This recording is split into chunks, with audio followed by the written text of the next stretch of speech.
Hurry up. Peihan could get mad, Gu Ning said. Although Yumixi was close with Chu Peihan now, she was still afraid of Chu Peihan. She knew Chu Peihan's temper. If she continued to waste time, Chu Peihan would really get mad. In the end, Yumixi could only go and pick the dress. Not only did they buy dresses, but they also bought shoes, bags, bracelets, and necklaces. Chu Peihan and Gu Ning spent dozens of thousands of yuan on the clothes and accessories. Yumixi didn't want to do so. She only spent 2,000 yuan in the shop. They were merely students and didn't spend too much on the clothes actually. If they had been those noble women, dozens of thousands of yuan wouldn't be enough. Yumixi thought that one dress would be enough, but she ended up buying a short fur coat, a pair of shoes, a bag, bracelet, and necklace too. She spent a lot in total. She did try to refuse to do so, but didn't say it aloud. The next day, Master Qin Yifun's father, was about to hold his birthday party. Qin Zixuan and others gathered together heading to the house of the Qin family after their afternoon classes. There were 8 of them in all. They needed 2 cars and Qin Zixuan as well as Hao Ran were the drivers. However, before they went to the Qin family's house, the girls needed to change, do their hair and wear makeup first. They had contacted a makeup store yesterday and left their clothes there too. All of them planned to wear light makeup, and there were 3 makeup artists to help them. It took less than an hour for them to finish all of that. The party would begin at 8 p.m., so they still had plenty of time. Meanwhile, Hao Ran and other boys were waiting in the parking lot. Within an hour, Gu Ning and the other 2 girls walked out. At first glance, no one recognized them. The boys were even discussing their good shapes from a distance away. But when the girls came closer, they finally found out who they were, and were all amazed. Gu Ning, Chu Peihan, and Yumixi were beauties themselves, but they always wore a school uniform without any makeup at school. They were pretty but not stunning. But now, let's begin from Yumixi. Yumixi wore a slightly fluffy princess dress. It was pink with a round lace neck. She was also wearing a short wide-sleeved pink fur coat, and with the skirt it looked like a set. She had her hair in a bun with a pink bow. Her shoes were a pair of white 5-centimeter high sandals with thick heels. Yumixi looked totally different now, and was full of energy. Chu Peihan put on a golden silk dress, dotted with crystal sequins. She was also wearing a short black fur coat. Her hair was in big waves. She looked confident. The 8-centimeter gold high heels made her seem even taller. She was like a noble queen in the palace. Gu Ning was wearing a retro dress with a Cheongsam-style buckle around her neck. Its sleeves were 3/4 length. The dress was dotted with sparse blue and white patterns. Her fur coat and dress were the same color. Like everyone else, the coat was also short. She loosened her hair with a little decoration at the front. She was in a complete retro style. Gu Ning had put on the pendant, earrings and bracelets made of foolish jade. She behaved like a well-educated noble girl from a powerful family in the ancient times. Her outfit wasn't very noticeable, but no one could ignore her outstanding appearance and air. And once your sight fell on her, it couldn't move away. It was winter and a little cold outside.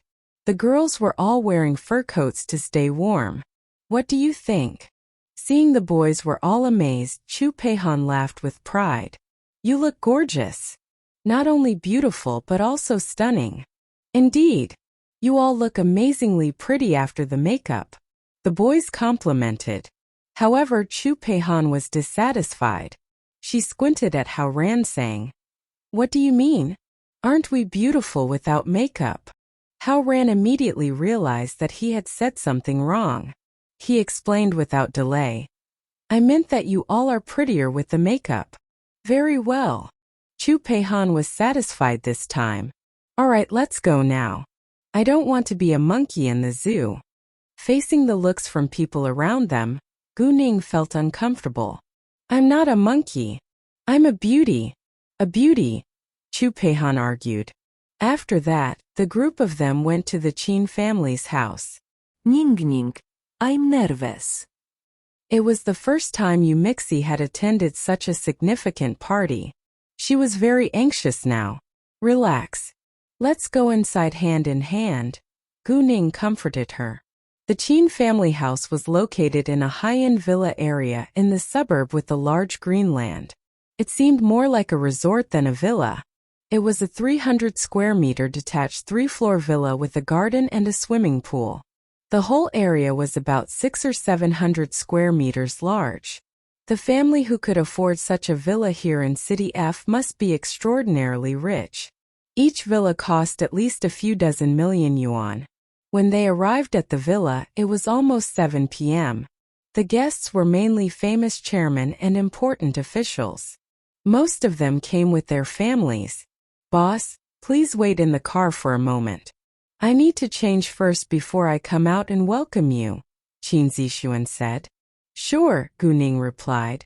In the living room there was light, beautiful music with glasses of champagne.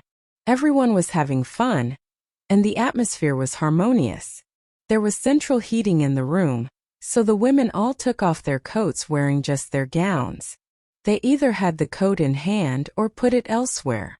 Qin Yifan, who was in a gray suit with a white, Egyptian cotton shirt and light blue tie, looked handsome and stable. He paid a lot of attention to prepare for tonight in the aim of attracting Gu Ning and winning her heart.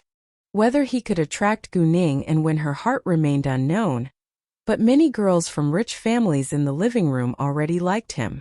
Many wanted to chat with Qin Yifan, but he was in a discussion with Li Jinyu and Li Zhangjin. Li Jinyu was also in a suit. People were paying attention to him as well, but with Qin Yifan being there, he seemed less attractive. Li Zhenjin was wearing a purple long tube dress with a whole set of jewelry made of medium high-level jade of the hibiscus type. However, there were lots of noble girls here today, and many of them were prettier and from richer families than Li Zhenjin, so she wasn't actually outstanding. If she hadn't been with Qin Yifan, she wouldn't have attracted much attention. Outside, around 20 minutes later, Qin Zixuan and the rest of the boys came back. They were all in black casual suits, good-looking, young and energetic. The minute they appeared, many gazes fell on them, especially those of the young girls. Each of them got excited. Qin Zixuan and other boys went to the car where the girls had waited. Boss, why are you taking your backpack? Chu Peihan noticed that Gu Ning had her backpack in hand when they got out of the car. Our gift is inside, Gu Ning answered. In fact, the glass with deer heads from the Qianlong period was still in her telepathic eye space. There was something else in the backpack. Gu Ning used it as a cover. Hearing that, Chu Peihan then realized they should send a gift. She totally forgot it. The boys were all surprised too. Boss, you prepared a gift? Qin Zixuan felt a little embarrassed. They invited Gu Ning only to have fun, and there was no need to prepare a gift. But now Gu Ning prepared the gift on her own. I'm here to attend the birthday party. Of course I should prepare a gift. It's under our 3 girls' names. It isn't very expensive after all. Relax, Gu Ning said. She understood Qin Zixuan would be embarrassed, so she deliberately explained that it wasn't expensive to comfort him. Since Gu Ning had already prepared the gift, Qin Zixuan could do nothing about it. Thus he didn't say anything further. We haven't prepared anything. Hao Ran scratched his head. Exactly. I feel awkward now, Zhang Tianping said. Should we go back and prepare the gifts first? Muke asked. I have the same idea. And he added. Please. Qin Zixuan didn't know whether to cry or to laugh. Well, there is no time for that. The gift can be under all our names. We're merely students. 1 gift is enough, Gu Ning said. She didn't mind sharing the gift with her friends. In addition, she didn't want to cause a sensation alone. It's inappropriate. And we didn't pay for it. The boys said. I'm the boss and I think it's all right, Gu Ning said. Now no one dared to refuse. Gu Ning handed the backpack to Hao Ran. They walked to the door together. Qin Zixuan and Hao Ran stood at the front, followed by Chu Peihan, Gu Ning and Yu Mixi. Muku, Zhang Tianping and an Yi were at the back. Others who didn't know them would probably think that they were bodyguards. Everyone dressed up for this party, so their outfits weren't actually that noticeable. But when a group of them showed up, people around couldn't help paying attention to them. And when their sights fell on Guning and the girls, their eyes lit up. Chu Peihan and Guning were gorgeous beauties with elegant air. Yumixi was pretty too, but she dressed like a young girl. Men weren't completely visually satisfied to see her. They fixed their eyes more on Chu Peihan and Guning. When they stepped in the door, the girls took off their coats, leaving them to the boys. The minute they appeared in the living room, more gazes fell on them. Men appreciated the girls, while women were mostly jealous of them. Qin Yifan also noticed Guning. His heart lost a beat all of a sudden. He soon got his mind back, walking towards them without delay. He even forgot to excuse himself to Li Zhenyu and Li Zhenjin. Seeing Guning, Li Zhenjin was also surprised by her beauty. She was so envious of Guning, especially when Qin Yifan left her for Guning. Zhenjin calmed down. Although Li Zhenyu was displeased too, he understood it wasn't a good time to annoy Guning right now. Li Zhenjin forced herself to calm down. Guning didn't miss the looks of Li Zhenjin. She gave her a meaningful smile. Li Zhenjin immediately turned away. "Welcome." Qin Yifan greeted all of them, but he only looked at Guning. He was curious to see her reaction when he appeared in her sight. However, to his disappointment, Guning didn't seem impressed. She called him as usual. "Nice to meet you, Mr. Qin." "Hi, my cousin Yifan." "Nice to meet you." The others all greeted him. Although Qin Yifan was a little disappointed, he didn't show it. "Follow me, please. The party hasn't begun yet." They walked to a sofa aside. Most of the guests were walking around, chatting with people and building network. There were very few people sitting. In addition, there weren't enough seats for so many people to sit. Guning. Right at that moment, a female voice sounded. Before seeing the person, Guning already knew who she was from her voice. Guning stopped, looking over. It was exactly Qian. She was in a light blue deep V-neck gown. The color accentuated her charming white skin. She was wearing a blue diamond necklace, bracelet and a pair of earrings. Her hair was fastened high in a bun. She looked sexy and charming. The man standing next to Qian was Lu Jingyu. He was also in a light blue suit. His suit matched Qian's dress on purpose. Lu Jingyu was as handsome as Qin Yifan. Compared with Qin Yifan, Lu Jingyu seemed more mature. He was more attractive to women in reality, but Qian was beside him. And they were apparently close, so no one dared to interrupt them. Qian Executive Lu. Guning greeted them. "Miss Gu, nice to meet you." Lu Jingyu greeted her.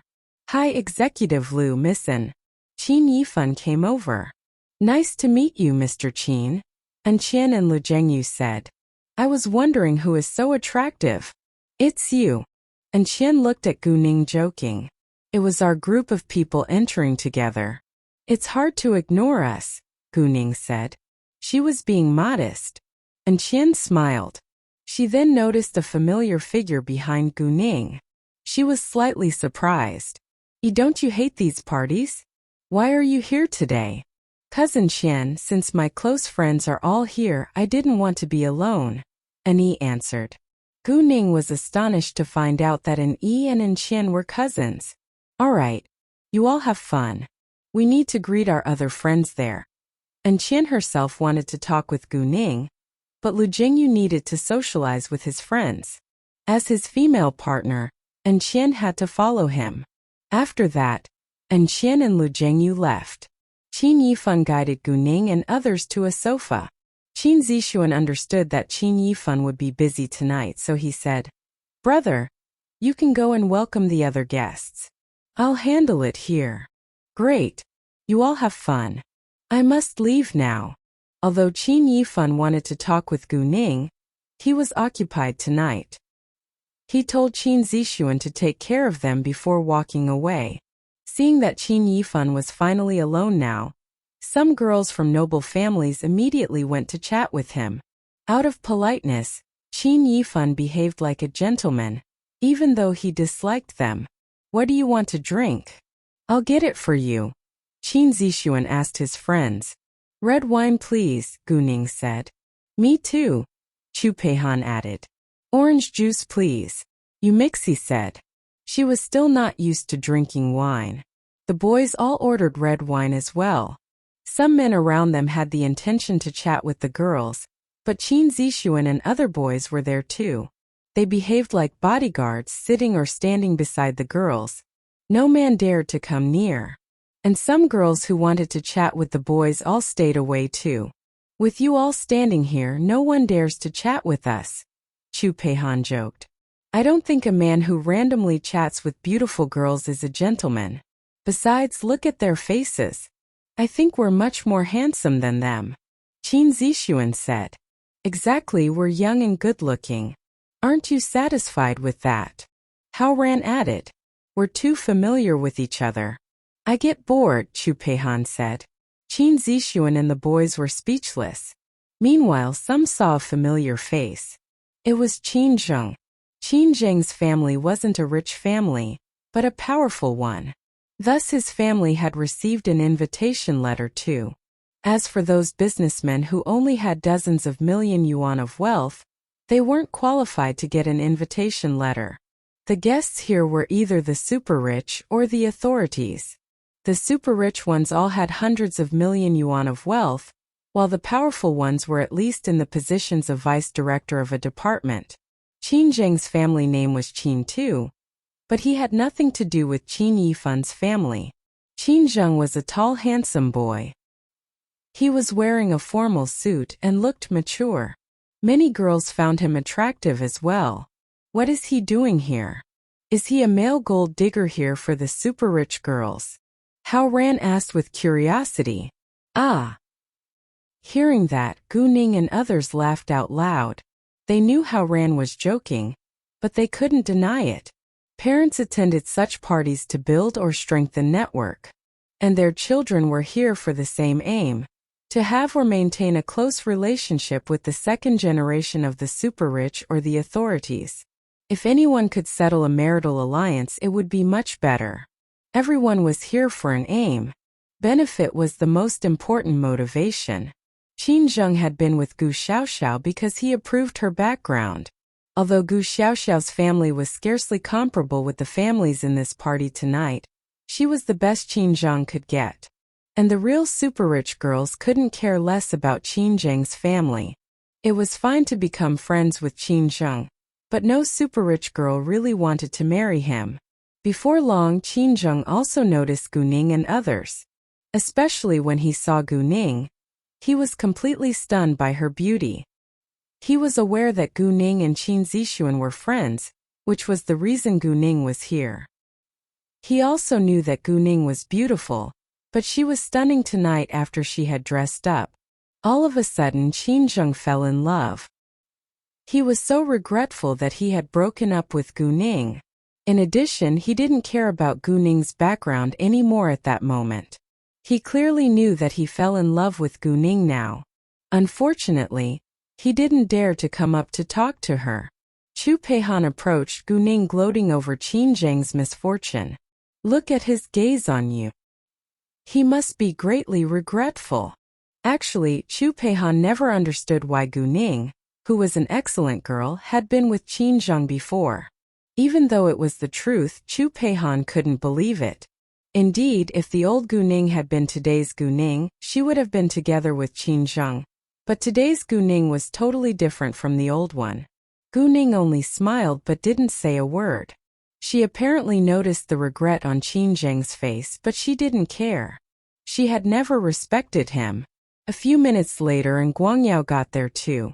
However, the minute he appeared, an ironic male voice sounded. Oh, isn't this chairman and of Shanghua Real Estate? I heard you've sold your company already. And you're still the chairman, the executive chairman to be specific. Congratulations. Congratulations? And Guangyao almost went bankrupt. But the man congratulated him still? The man obviously did it on purpose to make fun of Nguyen, and everyone present knew it. The business world was like the war field. Not many of the businessmen could be real good friends. Therefore, not only the man, but other businessmen were also happy to see that Nguyen was in trouble.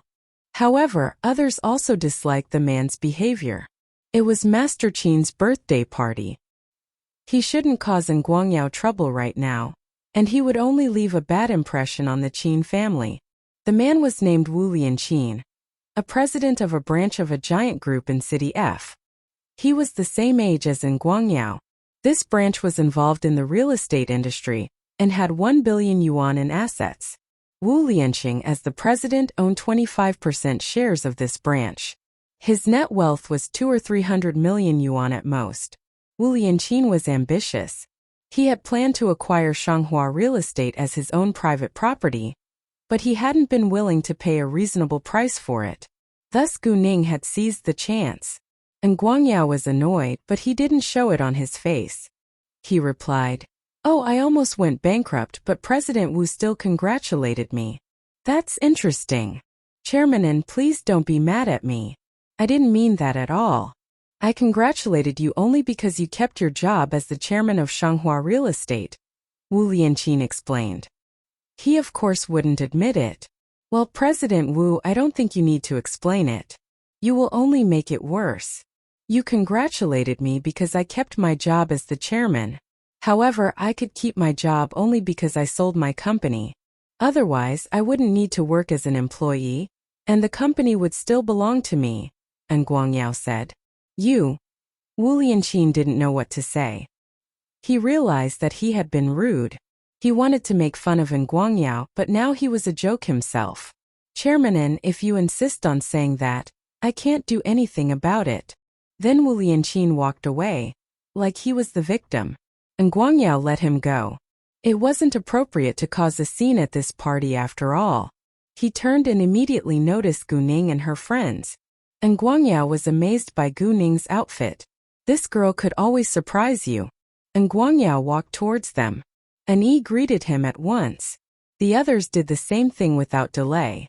In public, Nguyen had to keep his relationship with Gu Ning a secret, so he treated her the same way he treated the younger generation. After a while, a couple stepped up to them, but before they came near, the woman opened her mouth. "Ha, there you are. I told you to come with us, but you refused. I thought you're not interested in this party. Unexpectedly, you secretly came here with your friends." Gu Ning and the others didn't know who they were, and they were puzzled. Right at that moment, Hao Ran replied with obvious dislike, "I didn't want to come with you adults. I want to be with my friends." Hearing that, Gu Ning and the others immediately realized that this couple was Hao Ran's parents. "Don't you want to see me? Honey, look at him. Our son dislikes us." The woman complained like a child to the man beside her. Gu Ning and others were struck dumb.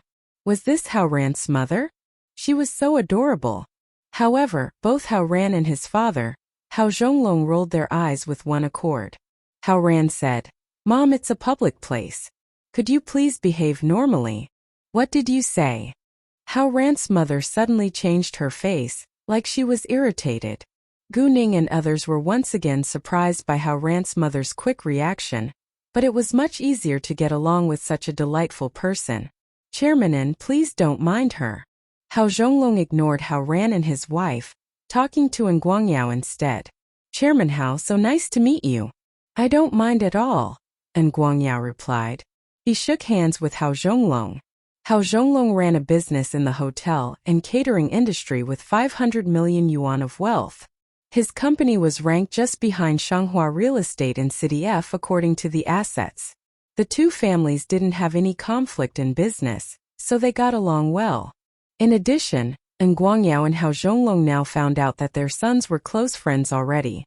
They naturally became friendlier to each other. "Nice to meet you, Mr. and Mrs. Hao." Gu Ning and others greeted them. When Mrs. Hao noticed the three girls, her eyes lit up. "What three beautiful girls you are! Is there any of you who like my son? Are you willing to marry my son?" Everyone didn't know what to say all of a sudden. "Mom!" Hao Ran failed to argue back. All right, let's stop bothering those kids and go over there to greet other people. Hao Zhonglong pulled his wife away at once, in case she would continue to surprise those children. Oh, wait. Mrs. Hao apparently wanted to say something more, but she was pulled away by her husband. My mom behaves like a child sometimes. Please don't mind her, Hao Ran explained. It's fine. I think you mother is adorable, Guning said. Well, I need to socialize with my friends too. You all have fun, and Guangyao said. Then he walked away. Although Guangyao wasn't the owner of the Shanghua real estate now, he was still the chairman with absolute executive right. And his business partners were willing to maintain a good relationship with him as usual. After that, Gu Ning and her friends went back to eat and drink. Muku, I haven't seen you parents yet, Hao Ran asked. It was almost 8 p.m., but Hao Ran's parents were absent. Oh, my father is on a business trip. He isn't available, so he let his secretary come here on behalf of him, Muku said. When they were only a few minutes away from 8 p.m., Qin Yifan's father, Qin Haojing, arrived. Qin Haojing was in a black Chinese tunic suit. He was 60 but still strong and tough. There was a woman in her early 50s to the right of Qin Haojing. She was in a dark red cheongsam. The color of her clothes matched his. This woman was Qin Haojing's wife, Qin Yifan's mother. To the left of Qin Haojing stood a woman in her late 30s. She was in a rose-red cheongsam. The woman was Qin Yifan's elder sister, Qin Yiqing. Qin Haojing and his wife had their only son, Qin Yifan, at a very old age. Thus they had spoiled him ever since he had been a baby, but they were also strict parents when it came to education. Therefore, Qin Yifan hadn't been spoiled rotten, but had grown up to be an outstanding man. Now, Qin Yifan was gradually taking over his family business. The minute that Qin Haojing appeared, the crowd became quiet. Everyone focused on him. After a short speech, it was the time of sending gifts. The first group naturally was the people from the Qin family. Qin Haojing's younger brother, Qin Zixuan's father. Qin Haoji was the first one. Qin Haoji was the general secretary in the committee of City F. Gu Ning didn't know Qin Zixuan's father was a powerful official until now. However, Qin Haoji was an honest official. He hadn't prepared a very expensive gift, but sent his older brother his blessing calligraphy. Qin Haoji was famous for his excellent handwriting in City F, so it was actually a good gift. They were family, and valued sincerity the most. The second one was Qin Haojing's eldest daughter, Qin Yiqing. Qin Yiqing was a clothing designer, so she designed a Chinese tunic suit for her father. She used the best materials she could afford. Qin Yiqing's husband sent his father-in-law a pair of decorations made of medium high-level jade. They were in the shape of lion heads with qilin patterns and worth a lot. Because the jade was valuable, Qin Haojing liked the gift very much. Qin Yifan was the next one. He sent his father a wide jade ring made of the king's green. Although the king's green was only as big as a quail's egg, it was enough for a wide jade ring.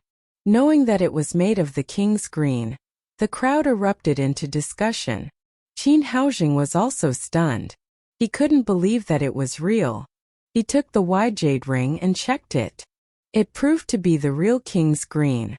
Qin Haojing's face was aglow with happiness. Yifan, where did you get the king's green? Qin Haojing asked. My friend happened to have a small king's green to sell, so I bought it. I got the carver from Itsue Jade Store to carve it, Qin Yifan explained. Gu Ning had told him not to tell others that this king's green was from her, because she didn't want to attract unnecessary attention. Therefore, Qin Yifan didn't say her name. Other than the wide jade ring, Qin Yifan had used the rest of the jade to make a necklace, and kept it himself. Oh, Qin Yifan said, taking out another box. I've prepared a gift for Mother too. Really? I can receive a gift as well? What is it? Mrs. Qin was surprised. Have a look yourself, please. Qin Yifan didn't directly tell his mother what it was, but let her open it herself. Qin Yifan's mother had been married to his father for so many years that she was very familiar with different kinds of jade. Do you still want to keep it a secret? His mother wore a smile and opened the gift. There was a pendant with 3 colors in a wing shape as wide as a thumb, and a pair of round earrings. Seeing that it was jade again, Qin Haojing immediately took it, having a closer look. After a while, Qin Haojing's eyes went bright with excitement. This is full-issue jade. Caused a sensation once more.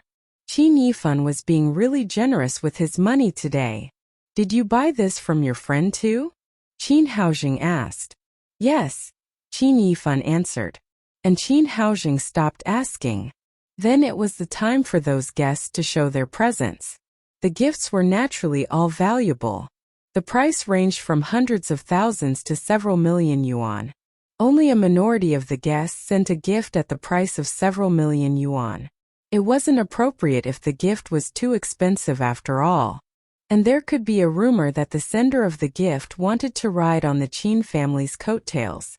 Everyone knew Qin Haojing liked jade, but it wasn't easy to get jade of high quality. Besides, the price of good jade was too high. Like the gifts from Qin Yiqing's husband and Qin Yifan, even the cheapest one was worth 7 million yuan. Not only Li Zhenyu and his younger sister, but also their father, Li Shangming, was here in person. Li Shangming and Qin Haojing were close friends, and Li Shangming couldn't miss his good brother's birthday party. The gift from the Li family was certainly extraordinary. It was a Brave Troops one made of a medium high-level jade. Because the jade wasn't big, the size of the Brave Troops was limited, but it was still worth over 10 million yuan. When it was Guangyao's turn, he took out the pond and the people handed to him by Gu Ning. Once the landscape painting was shown, the crowd became excited again. Wu Guanzhong was a famous modern artist, so most people had heard of his name. They weren't shocked by the price of this painting, but its value. There were many things without a price tag after all. What? Is it really Wu Guanzhong's landscape painting, the pond and the people? Let me have a look. An old man in his 70s was thrilled. He stood up, walking over at once. This man was the curator of the museum and the head of the Antiques Association, Gu Changjiang. Gu Changjiang wasn't questioning the authenticity of the pond and the people in Guangyao's hands. He merely couldn't wait to see it. Qin Haojing was also excited because he had a great interest in antiques and paintings too. And Guangyao knew that Gu Changjiang was an important figure, so he gave the painting to him without delay. Qin Haojing came near immediately, followed by other art lovers.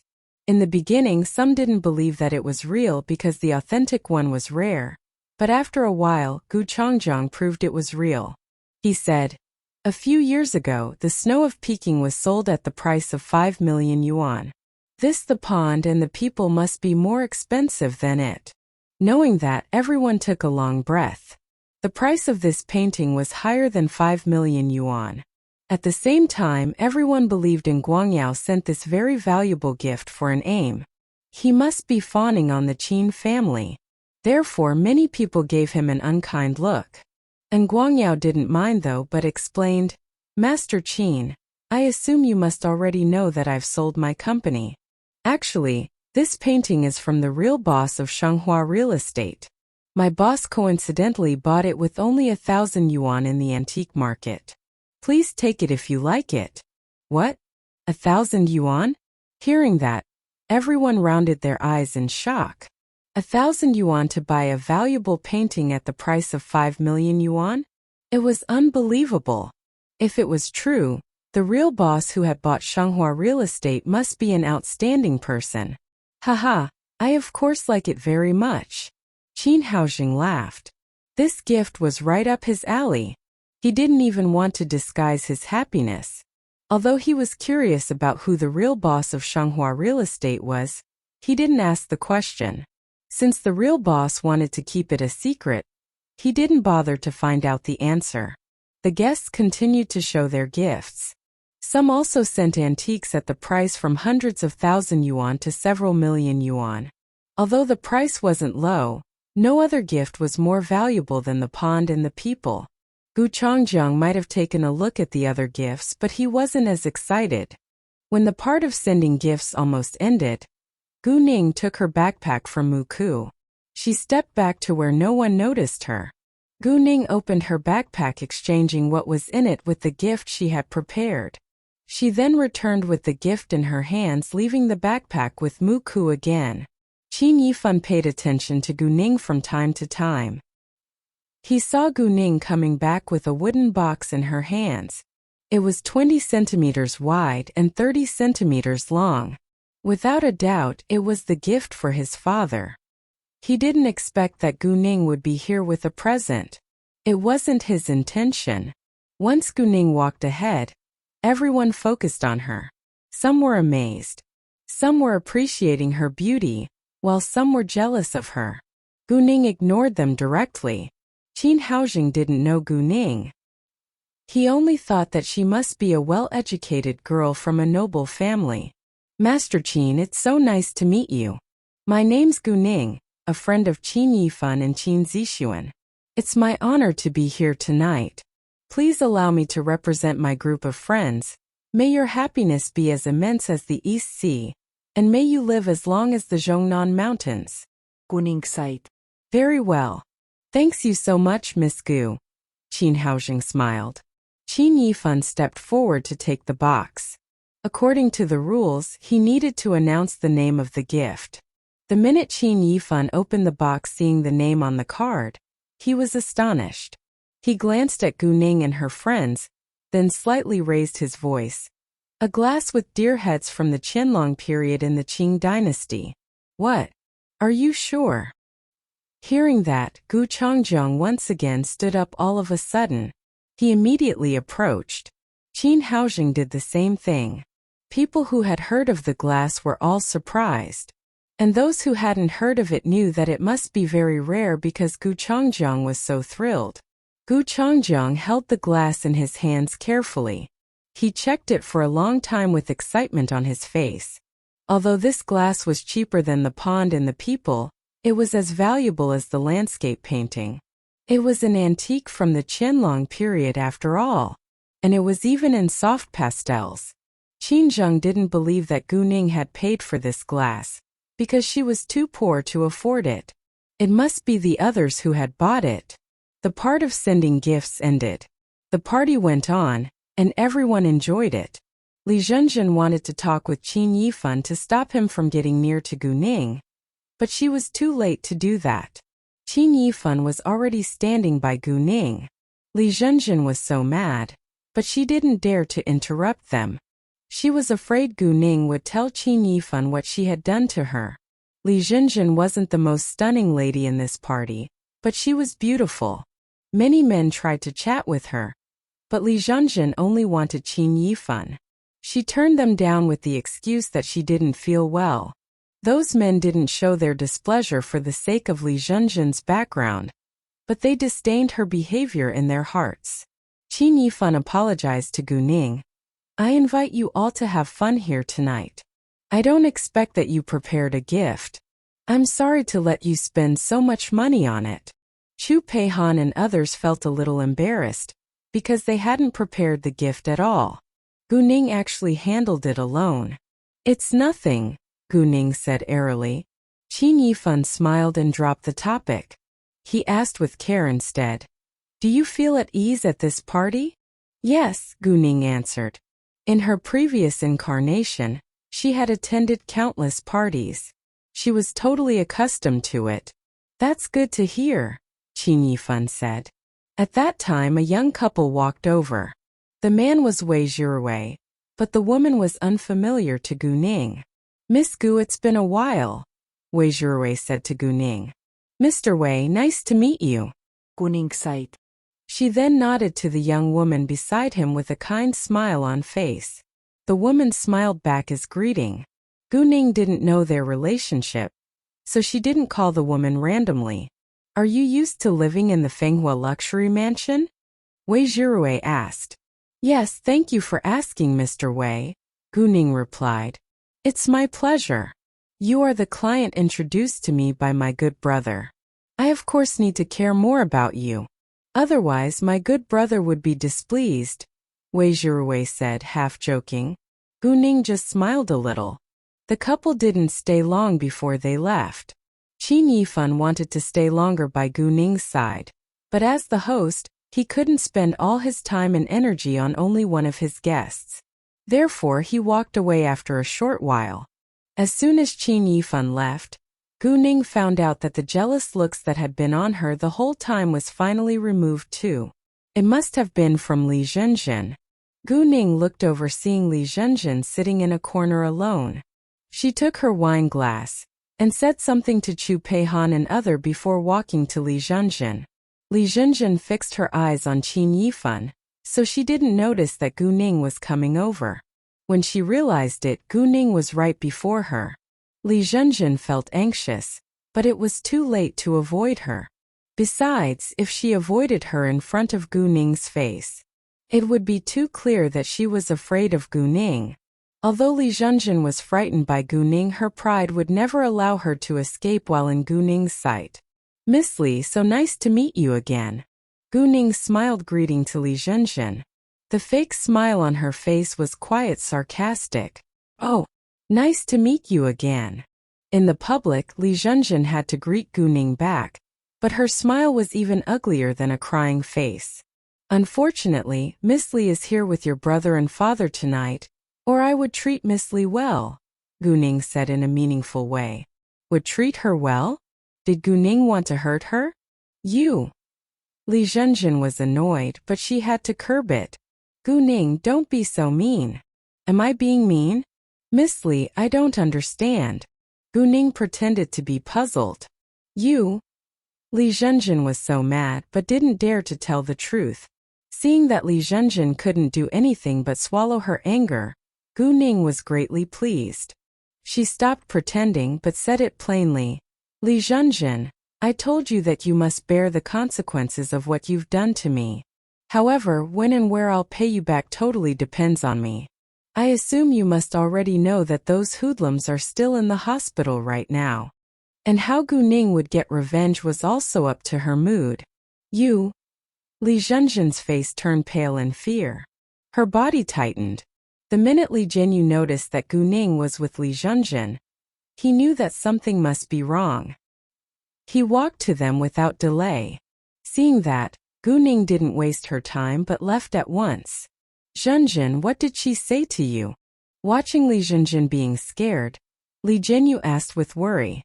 "She said I should bear the consequences of what I've done to her," Li Zhenjin said. Her voice was trembling. "Damn it. Damn that Gu Ning. What does she want?" Li Zhenyu lost his patience. A long time had passed after what Li Zhenjin had done to Gu Ning, but Gu Ning hadn't done anything ever since it had happened.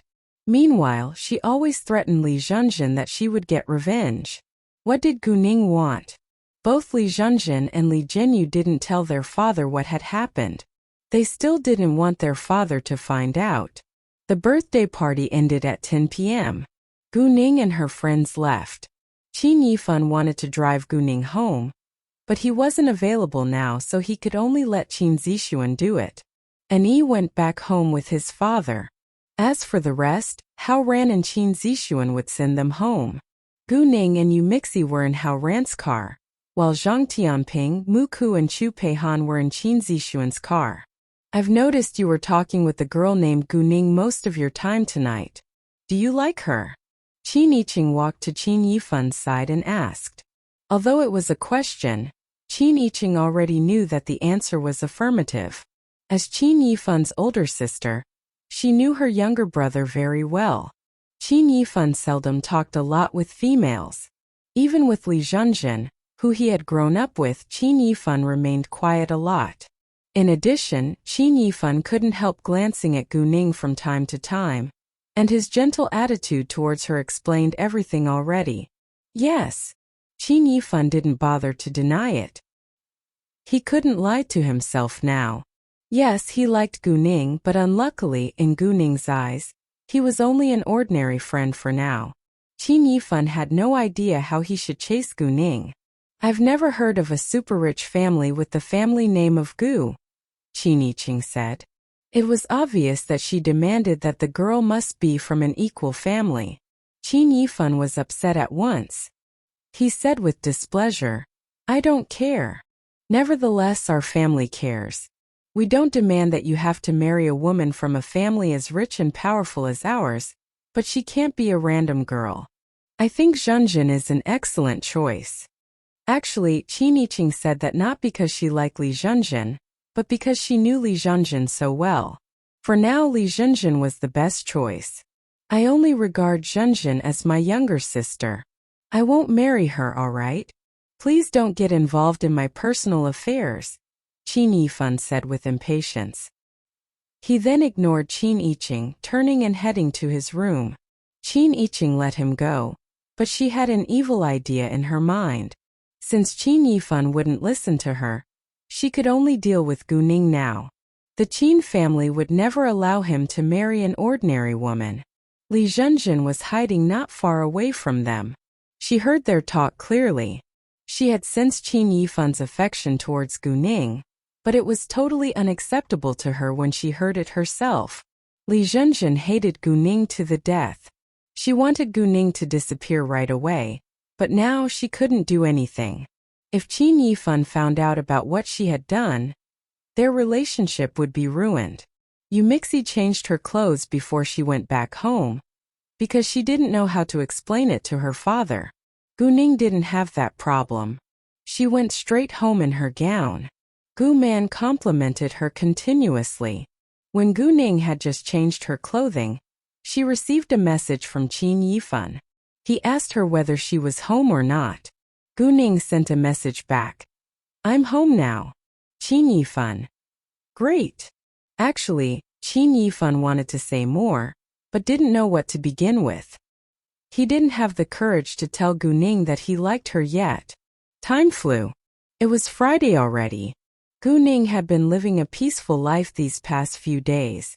Because of what happened to Gu Xiaoxiao, both Chan Xiao and Xiao Feifei kept a distance away from Guning. For now they didn't dare to annoy Guning, but it didn't mean that they hated Guning less. In the afternoon on Thursday though, Qin Zheng had come to Guning. He had wanted to talk to her, but had been refused by Guning. Zhang Yiming and Fu Mingliang didn't understand why Qin Zheng had done that. They asked him whether he liked Guning for real now. Qin Zheng wasn't sure whether he liked Guning, but he was sure that he regretted breaking up with her. He probably really liked Guning now. The only reason why he hesitated was that he hadn't fully accepted Guning's poor family. However, even though he accepted Guning's everything now, he knew that Guning had lost interest in him already. She was more and more indifferent to him. However, he wouldn't give up. Why had Guning been so normal when they were together? And once they had broken up, she suddenly became so outstanding. The more Qin Zheng couldn't accept the truth, the more he wanted to get Guning. Early in the morning, Chu Peihan told everyone that her older brother invited them to have a meal together. In fact, Chu Peihan did it on purpose. She wanted Guning to have a fight with Chu Xianfeng. She was curious to see who the winner would be. Hao Ran and others were all happy to hear that. They were also eager to know if their boss could defeat Chu Peihan's older brother. Chu Peihan had said that her older brother was really good and had trained like a professional. This weekend, Guning had no plan to go to City G because there was nothing she needed to deal with herself. Everything went on smoothly. Zhou Zhenghong told her that the registration and other documents could be done by the next Monday. They had also hired 10 staff members. A male store manager, 5 saleswomen, 1 male after-sales service worker and 1 female office worker, as well as 2 guards who were retired soldiers. They offered a high salary with great benefits, so there were many interviewees. They soon hired enough people with experience. Once the people were employed, the training started. During the training, the employees could get their pay already, thus they all worked hard. The decoration of the shop would be finished after 4 days. And the opening ceremony was on the next Saturday. What they needed to do right now was advertising. They had worked 24/7 to make jewelry. The machines had already produced over 100 pieces of jewelry. It was much slower to make jewelry by hand, so there were only a dozen handmade ones, but each of them was of high quality. Gu Ning had also told Zhou Zhenghong to advertise the King's Green mainly. They planned to promote the King's Green by reservation, the first come, first served, and the number of clients was limited by the consumption of the jade. However, each client could only reserve one piece of jewelry. This King's Green was big enough to make 4 bracelets, 2 wide jade rings, several pendants and several pairs of earrings. If the size of the jewelry was smaller, the amount of it could increase a little bit. Actually, Gu Ning wasn't very hopeful that there would be many clients to reserve the King's Green. Its price was too high after all.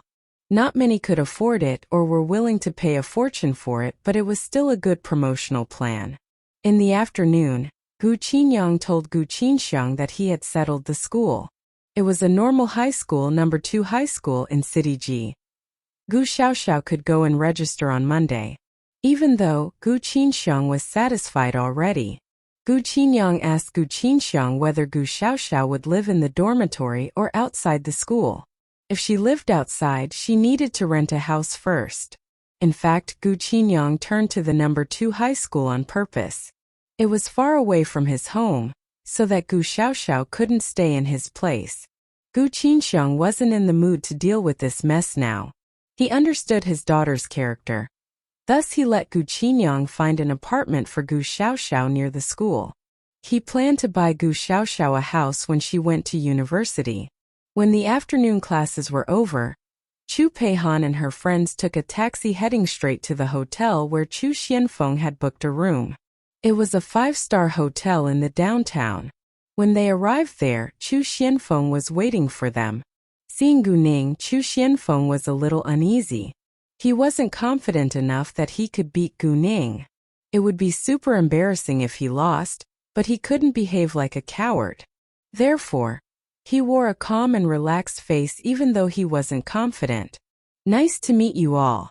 Come on and have a seat," Chu Xianfeng said to them like he was their older brother next door. No one would believe that such a gentleman was the vice-chairman of the Qing gang. Chu Xuanfeng's appearance lied. "Nice to meet you too, Brother Chu." Everyone knew that he was Chu Peihan's older brother, so they all called him Brother Chu. After they were all seated, they started to order one by one. When the waiter was gone, Hao Ran said, "Brother Chu, Peihan told us you're going to have a fight with our boss. I assume you must be very good at fighting. I've never seen our boss lose a competition yet." Hearing that, Chu Xianfeng felt cornered. He also knew that Gu Ning was powerful, and he wasn't sure of himself at all. "I'm not going to have a competition with Gu Ning but learn from her," Chu Xianfeng explained.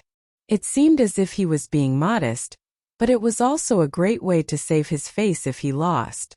"Don't flatter me. I could easily beat you down because you all are too weak." "Brother Chu is different," Gu Ning said. Although she was confident, she couldn't be arrogant. In addition, it was too early to know the result. Hao Ran and others felt awkward when Gu Ning said they were all too weak, but they weren't mad at Gu Ning because she told the truth. After that, they chatted for a while longer. When they finished the meal, they went to an empty place with few people around. Gu Ning and Chu Xianfeng were about to have a fight. However, just as they walked out of the hotel, Hao Ran received a call from the manager of V5 Bar. Some people were causing trouble in the bar. Therefore, they decided to postpone the competition, getting into a car heading to V5 Bar instead. The bar was located in downtown too, so it only took them several minutes to get there. In V5 Bar, the consumers were all gone. The music was stopped while the lights were on bright. There were 2 groups of people standing against each other with broken chairs, desks and bottles scattered around. Those who caused trouble in V5 Bar were around 20 hoodlums, all with steel sticks in their hands. They couldn't be common consumers. At their opposite side were around 20 normal bar workers too, but they were apparently terrified facing the hoodlums. The manager of V5 Bar was a 30-year-old man. Although he was afraid of those hoodlums, he still questioned in anger. "Who are you? Why do you want to damage our bar? You don't need to know who we are. We're merely doing our job for money." Your bar is too popular, so someone wants it to close, the head of those hoodlums said. Hearing that, all the workers of V5 Bar were annoyed. This was insane. Why should they close the bar just because it was too popular? The person who hired those hoodlums was so shameless. What if we don't? The manager clenched his teeth and said, well, then we'll keep coming to cause trouble and a mess. I don't think your bar can continue opening after that, the leading hoodlum said with disdain. You. The manager was mad. Aren't you afraid we'll call the police? The police? Haha, if we were afraid of the police, we would not be here today. Let me tell you something. We're from the Flying Eagle gang. Even the police keep a distance away from us, and we have our people in the police station too, the leading hoodlum said with pride. The Flying Eagle gang was a small gang with 200 people. Although it was hardly comparable with the Qing gang, not many dared to mess with them. Once they heard that those hoodlums were from the Flying Eagle gang, the staff of V5 Bar lost their courage. So, if you don't want to be in bigger trouble, close the bar as soon as possible. Let's go, the leading hoodlum warned before they started walking out. They only damaged stuff in the bar, and had no intention to hurt people. Do you want to leave? V5 Bar isn't someplace you can come and go as you like. Right at that moment, a cold male voice sounded outside. Hao Ran and the others walked inside. How did you get in? Seeing them stepping towards him, the leading hoodlum was surprised. There were 2 hoodlums guarding the door outside. How come no one informed him that Hao Ran and others were coming inside? The 2 outside are merely waste, Hao Ran said with obvious disdain. The leading hoodlum was displeased, but it was understandable that the 2 weren't able to stop the group of them.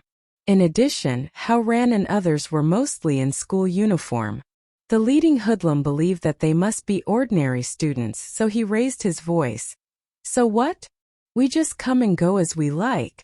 Superficially, those hoodlums from the Flying Eagle gang had an advantage over Hao Ran and his friends. Tell me who sent you here? Hao Ran asked angrily. What if I don't? The leading hoodlum replied. If you don't, then we can only use violence, Gu Ning said. She knew those hoodlums wouldn't say anything unless they felt threatened. However, if they beat them down to the ground, they would probably tell them everything. Gu Ning looked to Chu Xianfeng saying with great interest, Brother Chu, why don't we have the competition here? There are around 20 hoodlums before us. The one who can beat down the most is the winner. Chu Xuanfeng's face remained calm, but he was reluctant to do that. He knew that he would lose even before the competition began. However, it would be more shameful if he gave up right now, so he answered, Sure. But boss, there are so many of them, and they all have steel sticks in their hands. Hao Ran tried to stop Gu Ning. Although Gu Ning was better than him and the other boys, the situation was different now. There were too many hoodlums with steel sticks. Indeed, boss. Qin Zixuan and the others were also worried. It'll be fine. I think it's much more exciting to grab the steel sticks from them by hand, isn't it? Gu Ning sighed. She seemed very excited, and not nervous or terrified at all. After that, she warned her friends in an undeniable tone. You all must stay here. Do not get involved, understand? Hao Ran and the others couldn't change her mind but said yes. They chose to believe in Gu Ning. Since she said that it would be fine, she was confident that she would win. How dare you say that? Let us teach you a lesson. Beat them. The leading hoodlum was greatly displeased by Gu Ning's words. He raised his steel stick attacking straight at Gu Ning and Chu Xianfeng. Meanwhile, both Gu Ning and Chu Xianfeng ran ahead. It was a fierce fight. Although there were many of those hoodlums with steel sticks, they weren't skillful at fighting. They could easily defeat an ordinary person, but could do nothing before Gu Ning and Chu Xianfeng. Gu Ning and Chu Xianfeng hit them in a quick, heavy, accurate and violent way. Those hoodlums were in great pain after their punches, and soon lost their ability to fight. Some were kicked off and some got broken bones, but Gu Ning and Chu Xianfeng stayed safe and sound. Those hoodlums panicked now. They didn't expect that the man and the woman in front of them were so powerful. Hao Ran and the rest were all astonished by the scene. They felt like they were in an action film. No, even an action film couldn't be this exciting. They were fighting against each other for real, while scenes in the movie weren't real. Gu Ning was obviously moving faster than Chu Xianfeng. After several minutes, the fierce fight ended. Gu Ning had beaten down 11 in all, while Chu Xianfeng had only beaten down 9. Gu Ning won. Actually, Gu Ning didn't want Chu Xianfeng to be embarrassed, so she hadn't used her full force. Otherwise, the gap could be bigger. I lost. Chu Xianfeng admitted it without hesitation. Chu Xianfeng of course understood that Gu Ning helped him save face. She had injured several hoodlums, then left them to Chu Xianfeng on purpose. Chu Xianfeng now thought more highly of Gu Ning. Wow, you two are so amazing. Exactly. It's so exciting. Hao Ran and the rest all shouted in excitement. They admired Gu Ning and Chu Xianfeng more than ever now, and the staff of V5 Bar were also looking at them with admiration. Chu Xianfeng was the god, while Gu Ning was the goddess in their eyes. All right, let's get down to the business first, Gu Ning said. Hearing that, everyone then realized that there was still something important to deal with. Those hoodlums were all moaning in pain on the ground. The staff of V5 Bar were eager to kick them a few more times. Now, can you tell us who sent you here? Gu Ning stared at the leading hoodlum. The man unconsciously huddled in horror, but he didn't compromise right away. He threatened instead. We're from the Flying Eagle gang. Aren't you afraid we'll revenge ourselves on you?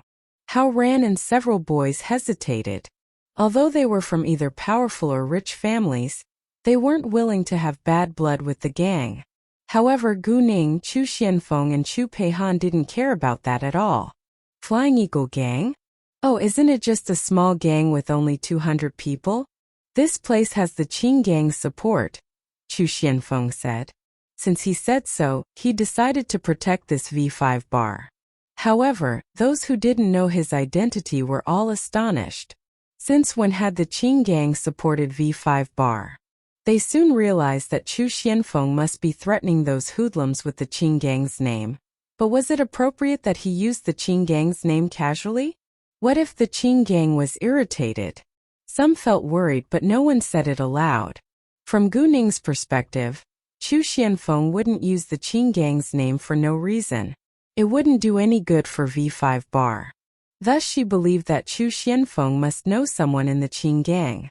Only Chu Peihan knew the real reason. What? Those hoodlums immediately changed, their faces trembling in shock, but they still doubted it. Are you sure? Do you think anybody can just use the Qing gang's name? Chu Xianfeng asked coldly. Right now, those hoodlums from the Flying Eagle gang believed that it was true. No one dared to use the Qing gang's name randomly. If the Qing gang found out, the person would be unable to bear the consequences of failure. Accordingly, the leading hoodlum had to compromise. Fine, I'll say it. It's the boss of the nearby charm bar who sent us here. Because ever since V5 bar opened, the foot traffic of the charm bar has greatly reduced. Only less than half of the previous customers are willing to walk inside the charm bar. Hearing that, Hao Ran, Qin Zishu and Zhang Tianping and the staff of V5 bar were all mad. Hao Ran, what should we do next? Qin Zishuan asked. Boss, what do you think? Hao Ran asked Gu Ning instead. Gu Ning didn't answer his question right away. She turned to looking at the leading hoodlum and asked, Are you sure it's the boss of the charm bar who sent you here? If you've lied to me, you'll pay for it. Gu Ning wanted to make sure the leading hoodlum was telling the truth, instead of fooling them. Although it was highly possible that the charm bar did it, there were many other bars around this area. It could be another bar that deliberately used the charm bar's name. It's true. It is the boss of the charm bar who sent us here. The leading hoodlum seemed serious. He didn't dare to lie to them. Do you have the boss's number? Gu Ning asked. Yes, he answered. Give it to me, Gu Ning said. Sure. The hoodlum didn't hesitate. Despite the painful injuries around his body, he struggled to take out his phone telling Gu Ning the number. Gu Ning instead directly used the hoodlum's phone to call. The phone hadn't even rung 3 times when the other side picked it up. Either the phone lay by his hands, or the person must have been waiting for this call. Gu Ning thought that the person was certainly waiting for this call, because before Gu Ning could say a word, the person asked with eagerness, "How is it going? Are the people in V5 bar scared?" The man told Gu Ning the truth himself. There was a light smile on Gu Ning's lips. She spoke to the man in a threatening way. "Mr. Wang, do you want to settle the compensation here in V5 bar? Or should I go and smash everything in your bar too?" Hearing that, the Mr. Wang was shocked. He knew that he did something wrong. He himself revealed the fact that he had sent those hoodlums to the V5 bar. And now those hoodlums were in Gu Ning's hands. It was a little unacceptable for Mr. Wang. He had hired 20 people from the Flying Eagle gang. How could they lose? Was it because the people in V5 bar were too powerful? However, he had investigated it before. The owners of the V5 bar were merely 3 high school students, and knew nobody in the gangs. However, no matter what, he wouldn't admit it, of course. Thus he tried his best to calm down and said airily, "Who are you? What did you say? I don't understand." Gu Ning sneered. "Mr. Wang, I know you understand, so stop acting. What you've said at the beginning already told me the truth. So please never try to challenge our patience. We aren't good-tempered at all. Besides, your men are here in our hands. Do you really think the Flying Eagle gang is able to deal with us? You..." Mr. Wang didn't know what to say, but he was displeased at being threatened. Meanwhile, he was slightly terrified. They weren't afraid of the Flying Eagle gang, which meant they couldn't be simple. But Mr. Wang, whose full name was Wang Deshang, had a powerful background, so he didn't yield right away. He threatened instead. "So what? My uncle is the head of the office in the Industry and Commerce Bureau. If you dare to damage my charm bar, I'll let him officially close yours." "Oh, the head of the office in the Industry and Commerce Bureau? Is he even more powerful than the director?" Gu Ning sneered with disdain. Who are you?" Wang Deshang immediately misunderstood, thinking Gu Ning had a relationship with the director. He was on alert now. Actually, Gu Ning did it on purpose. "I told you. I'm from the V5 bar," Gu Ning said. Wang Deshang clenched his teeth. He made a bad decision this time. "What do you want?" Wang Deshang asked in anger. "I told you. Either you pay the compensation or we'll ruin your bar." "It's up to you," Gu Ning said. She put it so airily, like it was an easy choice. "Fine, I'll pay the compensation. I'll be there within 10 minutes. Wang Deshang replied before he hung up heavily. He was so mad that he smashed his cell phone on the floor. The bar manager beside him was astonished. "Boss, what's wrong?" The plan failed. Those hoodlums from the Flying Eagle gang were caught on sight. A girl used Chen Lauer's phone to call me. She threatened me to compensate. Otherwise they will damage our bar. They aren't afraid of the Flying Eagle gang at all, nor my uncle. I think they must have a powerful support, Wang Deshang said in anger. Chen Lauer was the leading hoodlum. He was kind of an important figure in the Flying Eagle gang. What? Hearing that, the manager was greatly surprised. He didn't expect that the people in V5 bar were so powerful. What should we do now? We have no choice but to compensate. I don't want them to ruin my bar. The bar is hardly afloat now. If they damage it, I would have to close the bar. Although Wang Deshang was reluctant to do it, he had no choice. The compensation was probably merely around a few 100,000 yuan. He could afford it.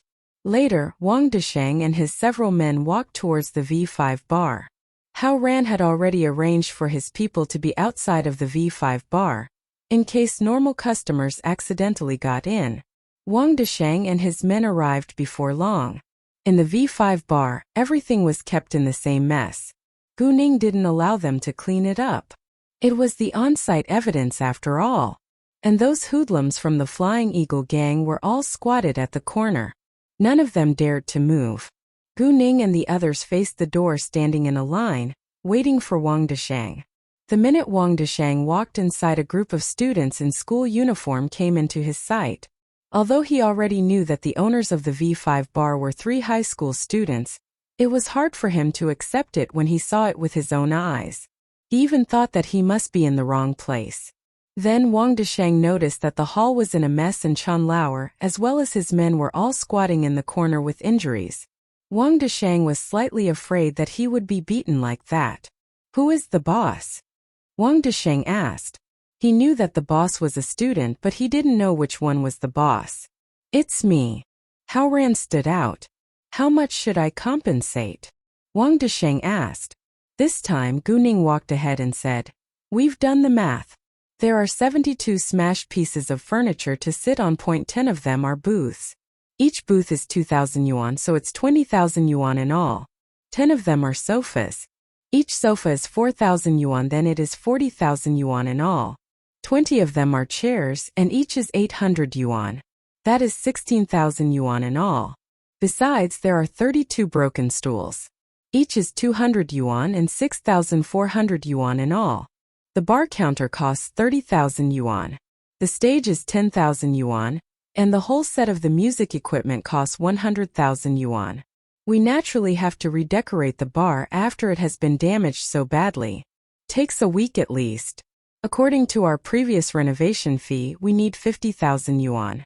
Our turnover in a week is between 400,000 and 600,000 yuan. Take the middle number, and that's 500,000 yuan. Oh, there should be a mental loss for our employees as well. 10,000 yuan per person, and we have 23 workers here. That's 230,000 yuan in total. And the reputation loss of our V5 bar costs 500,000 yuan. All in all, the amount you need to compensate is 1,502,400 yuan.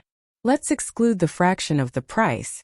That will be 1.5 million yuan. Do you want to pay it with cash or credit card?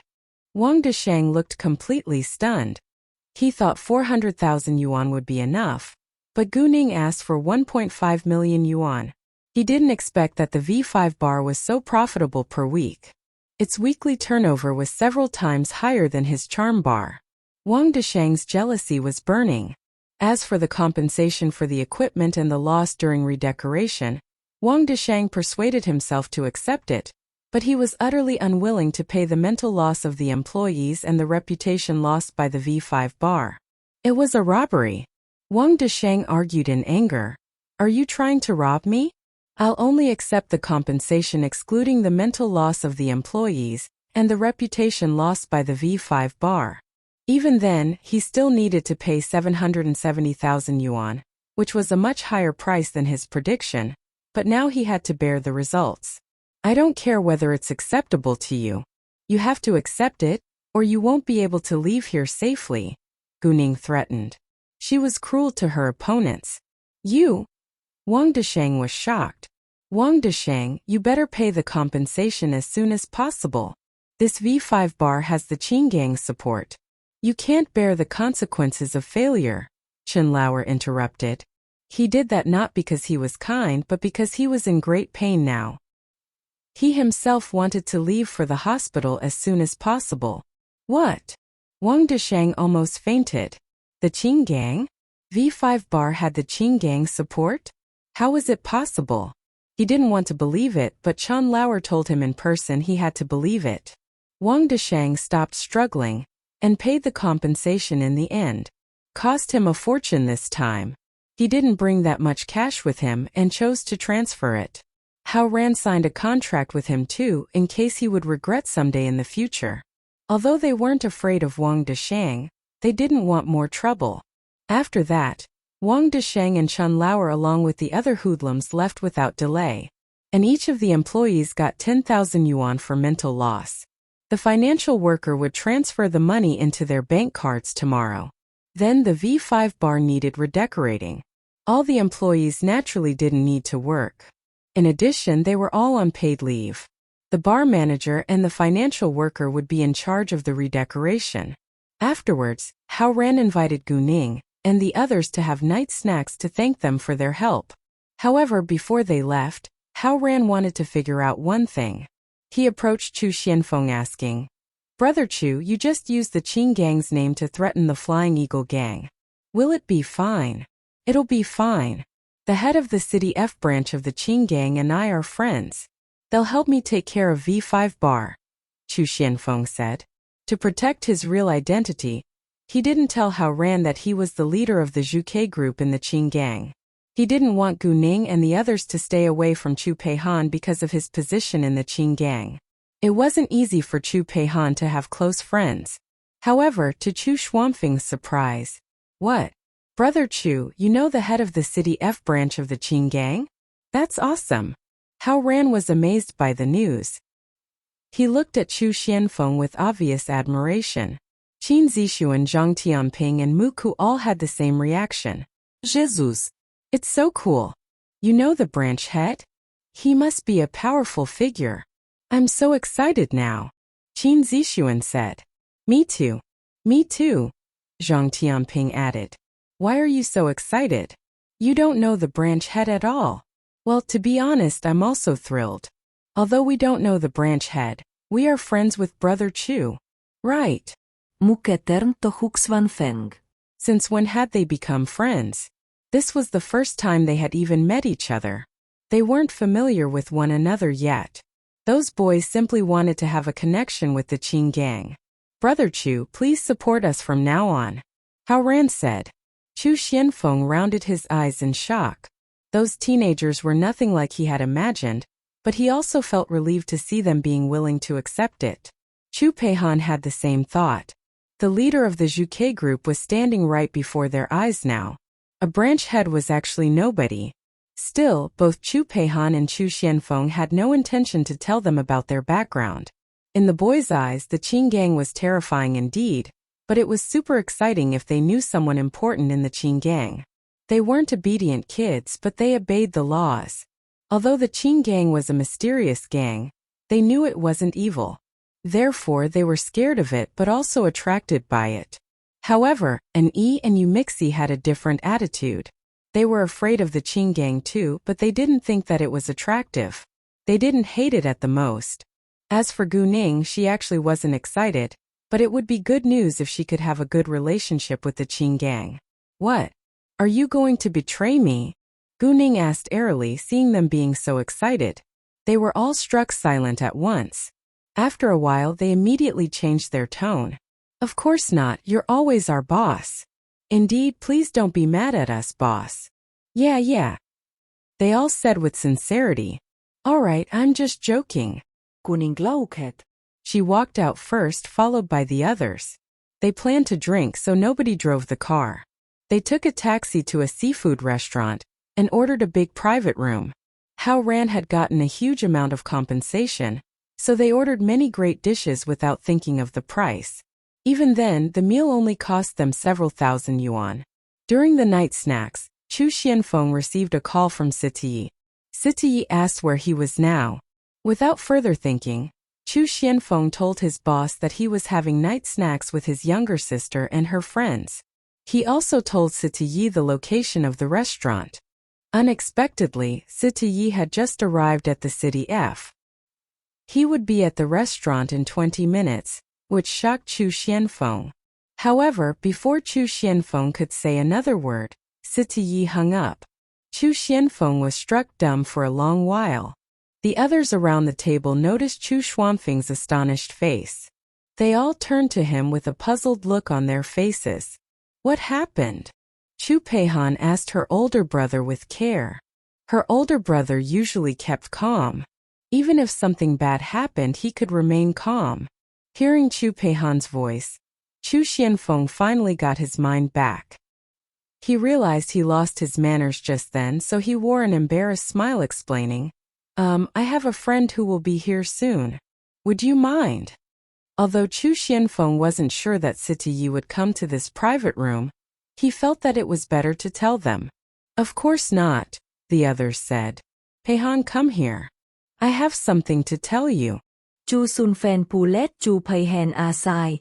The rest were curious, but they didn't ask. What is it? Chu Peihan was confused. Chu Xianfeng said by Chu Peihan's ear, our boss Situ will be here soon. I don't know whether he'll come to this private room or not, but I think you should know. If he comes, behave normally. What? Boss Situ is coming. Chu Peihan was greatly scared. Like the ghost was coming. In fact, no one in this world scared Chu Peihan more than Sitiyi. Sitiyi treated her quite well. He cared about her life, and sent her a birthday gift on her birthday as well as a red envelope at the new year. But she couldn't stand his powerful air. Why does he want to come here? Why doesn't he let you go to him? Chu Peihan didn't understand why Sitiyi, the boss of the Qing gang, had to come find Chu Xianfeng in person. It wasn't his usual style at all. Chu Peihan didn't know why Sitiyi was coming here.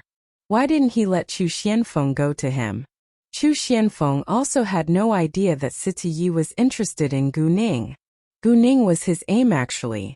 Yes, Sitiyi came here for Gu Ning. In fact, he had planned to meet Gu Ning in City G.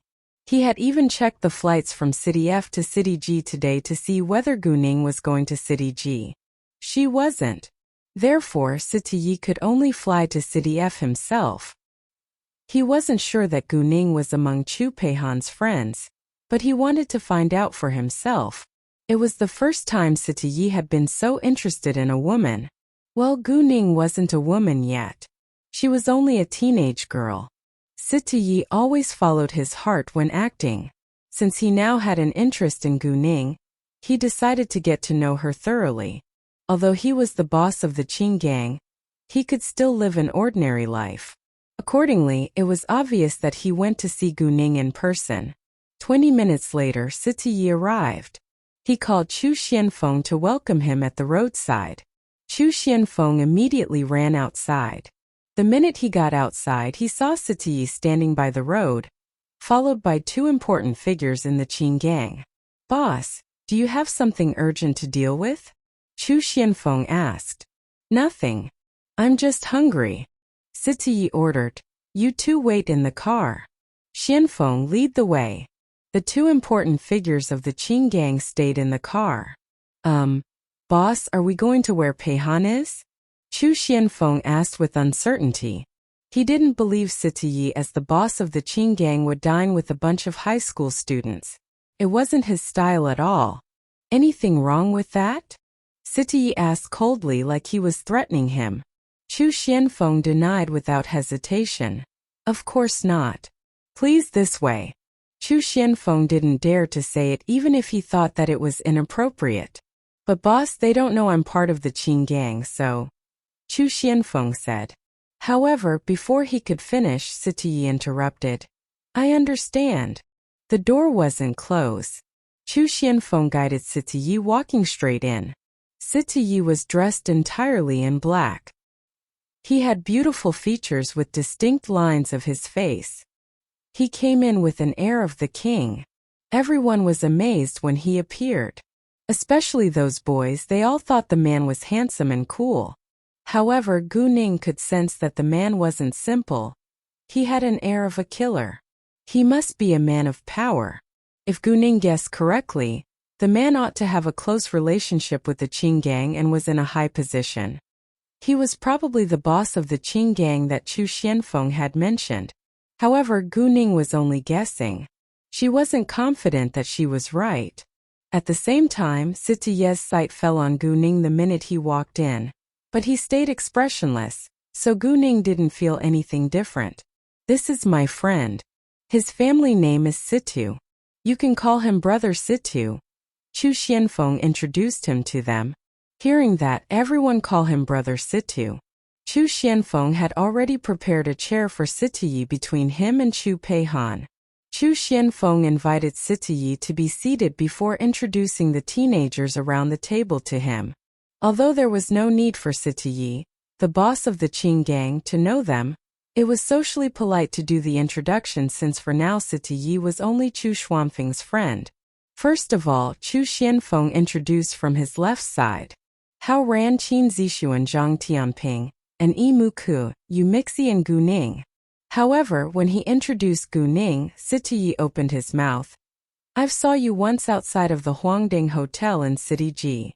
Hearing that, Gu Ning was surprised, but she soon realized what was going on.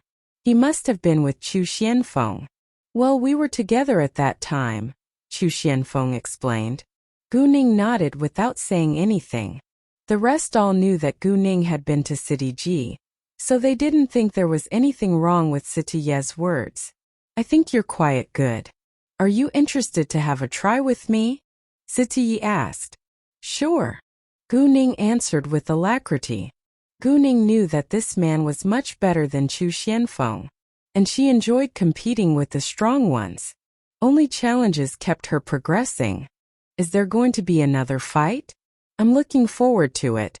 I haven't seen my boss lose a single competition yet. Hao Ran was excited. Indeed.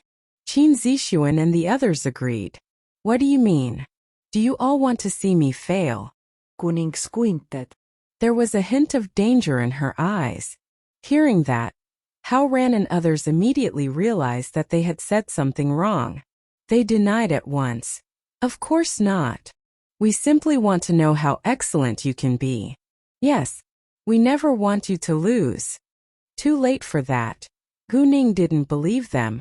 She said seriously, all of you download an app to record how far you've run when you're home today. We'll get together at 8 a.m. at Yuntai Mountain tomorrow morning. We're going to climb the mountain. Except for an E, Mixi and Peihan, the rest must finish 10 kilometers ahead of time. If anyone can't fulfill this task, the punishment will be worse than only 10 kilometers. What? Hearing that, Hao Ran and the boys changed their expressions, groaning. No. Boss, please don't be so mean. Hao Ran said. Boss, I know you're not a mean boss, right? Qin Zixuan flattered. Boss, can I ask for a leave? Muka wore an upset face. Boss, can I run 6 kilometers only? Zhang Tianping bargained. Anyone who complains can run 2 kilometers more. Gu Ning threatened. The 4 boys immediately shut their mouths. No matter how upset they were in their hearts now, they didn't dare to argue anymore. The only thing they could do now was eat. Gu Ning actually wasn't being mean. She didn't attend the evening class these days and spent less time on training them. Therefore, she wanted to seize every opportunity to train them. She would be increasingly busy in the future. I think it's a good idea to climb the mountain. Please allow me to join you. And why don't we have the fight on the Yuntai Mountain? Siti Yi said. Chu Xianfeng and Chu Peihan were greatly shocked. They couldn't believe their ears. What? Siti Yi was going to Yuntai Mountain along with them? He, a grown-up man, was going to climb a mountain with a bunch of high school students? It was so unbelievable. Sure, Gu Ning didn't reject. Although she wasn't familiar with him yet, she wasn't afraid that he could be dangerous. I'll go with you too, Chu Xianfeng said at once. As Situ Ye's important aide, and while they were in City F now, Chu Xianfeng thought that it was necessary to follow his boss. During the night snacks they were all chatting while eating. However, Chu Peihan always stayed silent, which made Hao Ran feel strange. He asked, Peihan, why are you being so quiet all of a sudden? It's so strange. Hearing that, everyone's sight fell on Chu Peihan with doubt. Chu Peihan felt uneasy but immediately explained, well, the food here is so delicious. I just keep eating. Except for Chu Xianfeng and Siti Yi, who knew the real reason, the rest around the table all believed it. Chu Peihan was a foodie after all. However, Gu Ning remained suspicious. She had noticed Chu Peihan's change before and after Situ Ye's arrival. It seemed that Chu Peihan was scared of this man named Situ, probably because of his position. When it was almost 11 p.m., they were about to leave. Situ Yi wanted to send Gu Ning back, but it wasn't appropriate for him to do that now. Thus he only drove Chu Xianfeng and Chu Peihan home. Gu Ning went back home with Yu Mixi then. Hao Ran and the boys planned to send Gu Ning and Yu Mixi home, but were rejected. It was late now and Gu Ning didn't want to bother them. Ever since Situ Yi had appeared, Chu Peihan had felt anxious along the way. She didn't feel at ease until she got home. However, thinking about how Situ Yi was going to climb the mountain with them tomorrow, Chu Peihan was unhappy again. She just couldn't understand why Sita Yi, the boss of the Qing gang, wanted to climb the mountain with them, who were merely high school students. It would be such a weird picture. She could only hope that tomorrow was a rainy day, and their plan was cancelled or that Sita Yi was occupied tomorrow and couldn't come. When Gu Ning got home, it was almost 12 a.m. Gu Man was still awake. Both Gu Qing and Jiang Su were with her. They stayed up late for a reason. Jiang Su had something important to tell Gu Ning. He told Gu Ning that he had gotten the business license and the other required documents this afternoon. He had also been in contact with the construction materials provider. The provider was in City D, so he was going to City D tomorrow to sign the contract. Once the contract was signed, the construction materials could be sent out. The store was ready to open with enough staff, as long as the construction materials arrived.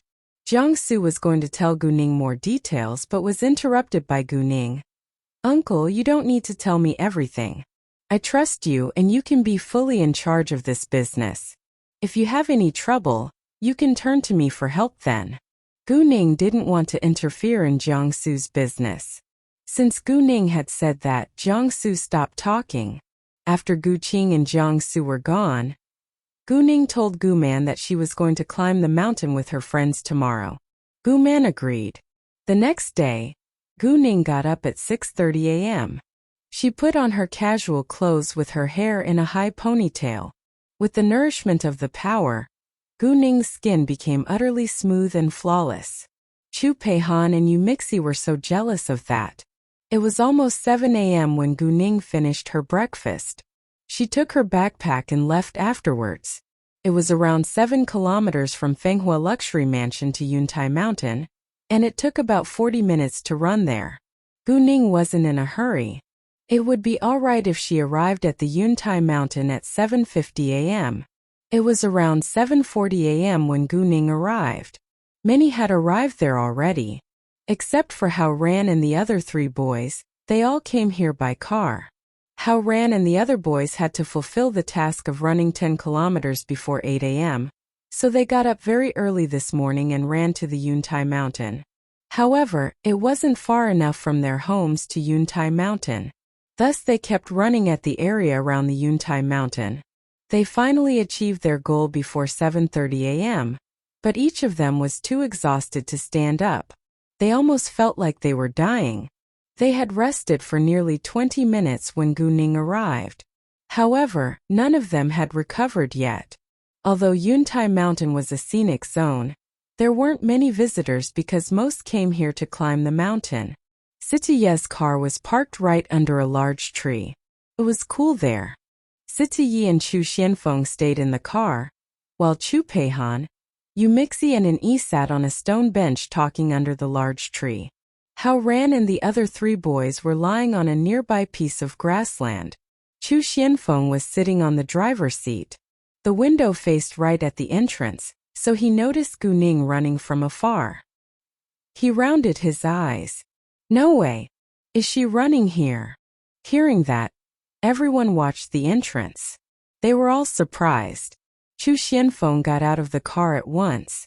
When Gu Ning got near, he asked without delay, "Hey, did you run all the way to here from Fenghua Luxury Mansion?" "Yes," Gu Ning answered. She had run for 7 kilometers and was a little tired. However, she only breathed slightly faster with a slightly red face. It didn't seem like she had run for a long distance at all. "Jesus! 7 kilometers. You don't seem exhausted at all. It's insane." Although Chu Xianfeng was mentally prepared, he was amazed when he got the affirmative answer from Gu Ning. He could handle 7 kilometers too, but it would cost him too much energy and strength. He could barely stand or breathe after it. Sita Yi knew that Gu Ning wasn't a simple girl, but was also astonished by her incredible stamina. He probably couldn't do better than her. Gu Ning smiled but didn't say a word. She looked to Sita Yi, who had just left the car, and greeted him. "Situyen otet." Then Gu Ning found out that Hao Ran and the boys were lying on the nearby grassland. "Have you finished?" "Yes. You can check the phone yourself. Hao Ran tried to catch his breath. No need. I trust you. You can rest till 9 a.m., then we'll go and climb the mountain, Gu Ning said. Gu Ning trusted her friends. And it was a difficult task this time. She didn't want to push them too hard. Gu Ning looked to Siti Yi once more. It's an hour away from 9 a.m. Do you want to have the competition right now? But you just ran here. Have a rest first, Siti Yi replied. Gu Ning had just run 7 kilometers. Although she didn't seem exhausted, she must be out of strength now. It wasn't fair to have the competition right away. Great. Then 8:30 a.m. Actually, Gu Ning didn't need the rest, but she also wouldn't reject Siti Yi's kindness. Gu Ning went to buy bottles of water for them. She intentionally put some power into the bottles for the 4 boys to help them recover. After drinking the water, Hao Ran and the boys felt a flow of coldness spreading inside their bodies. They were soon full of energy again. Within 10 minutes, they were back to normal and felt much more energetic. Hao Ran and the boys thought that it was strange that they could recover within such a short time, but they didn't know why. In addition, it seemed ordinary. When it was 8:30 a.m., they went to an empty area. Gu Ning and Siti Yi were ready for the fight.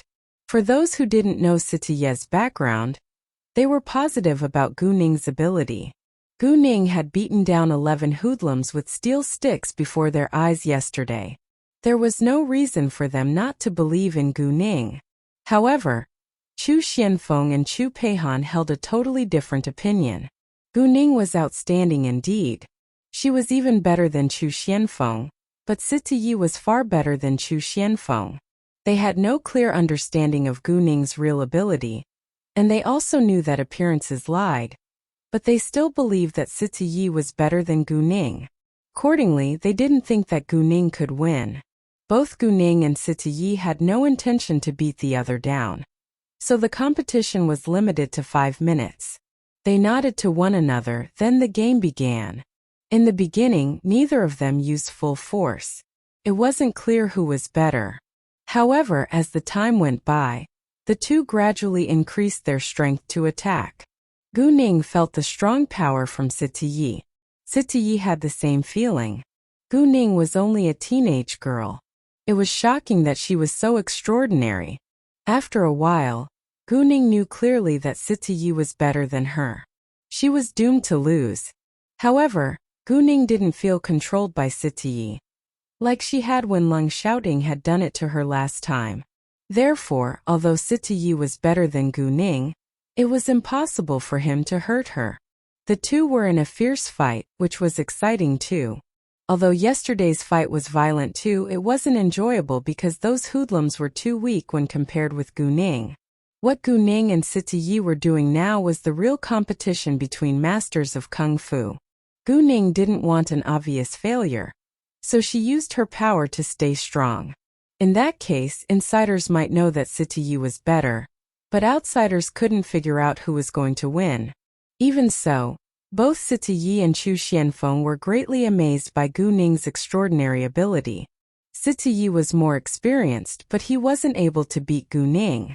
It was a failure in fact, since there was a gap in age and experience between him and Gu Ning. Siti Yi wasn't willing to admit it, but he had to accept the fact that Gu Ning was indeed outstanding. 5 minutes passed quickly. Although everyone didn't want them to stop, Chu Xianfeng reminded them that the time was over.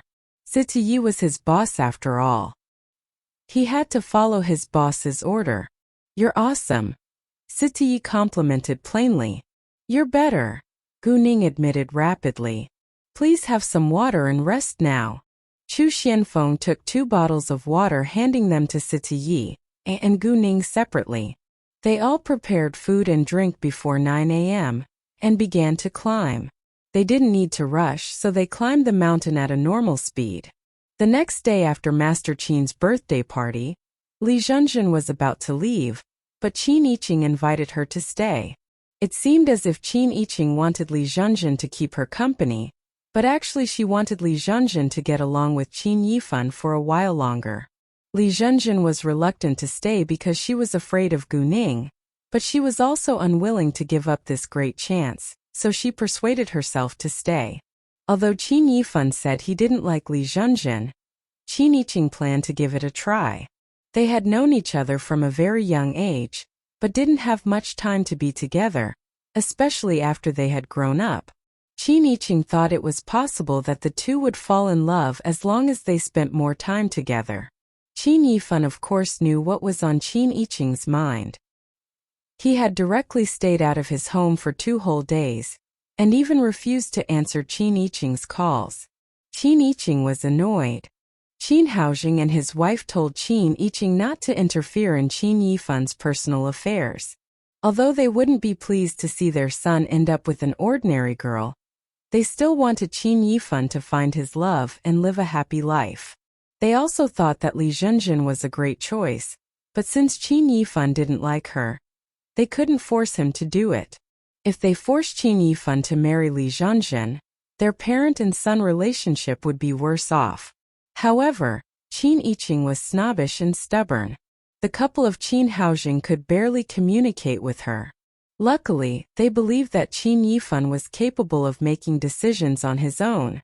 Qin Yifan's attitude broke Li Zhenjin's heart. She asked to leave for City Ji on Saturday morning. Qin Yiqing then had to send her to the airport in person. This time Qin Yiqing was mad at Gu Ning. In her eyes it was all Gu Ning's fault. Qin Yifan stayed away from Li Zhenjin because of Gu Ning. Therefore, when Li Zhenjin was gone, Qin Yiqing called one of her friends to get Gu Ning's number.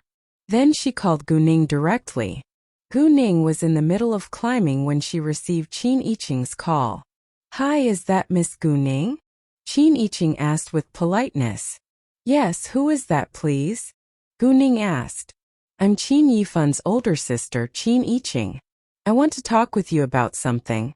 Is it convenient for you now? Can we meet?" Qin Yiqing asked with a good attitude. Qin Yiqing was worried that Gu Ning might turn her down if she wasn't polite enough. Even then, Gu Ning sensed that something must be wrong. She knew that Qin Yifan had an older sister named Qin Yiqing, but they had only met once at Master Qin's birthday party. They had never talked with each other. Why would she want to meet her? Gu Ning wanted to figure it out, so she didn't reject. She set the meeting in the afternoon. Qin Yiqing didn't care about the time, as long as Gu Ning was willing to meet her. After an hour of climbing, except for Gu Ning, Sita Yi and Chu Xianfeng, who were just a little tired, the rest were all exhausted.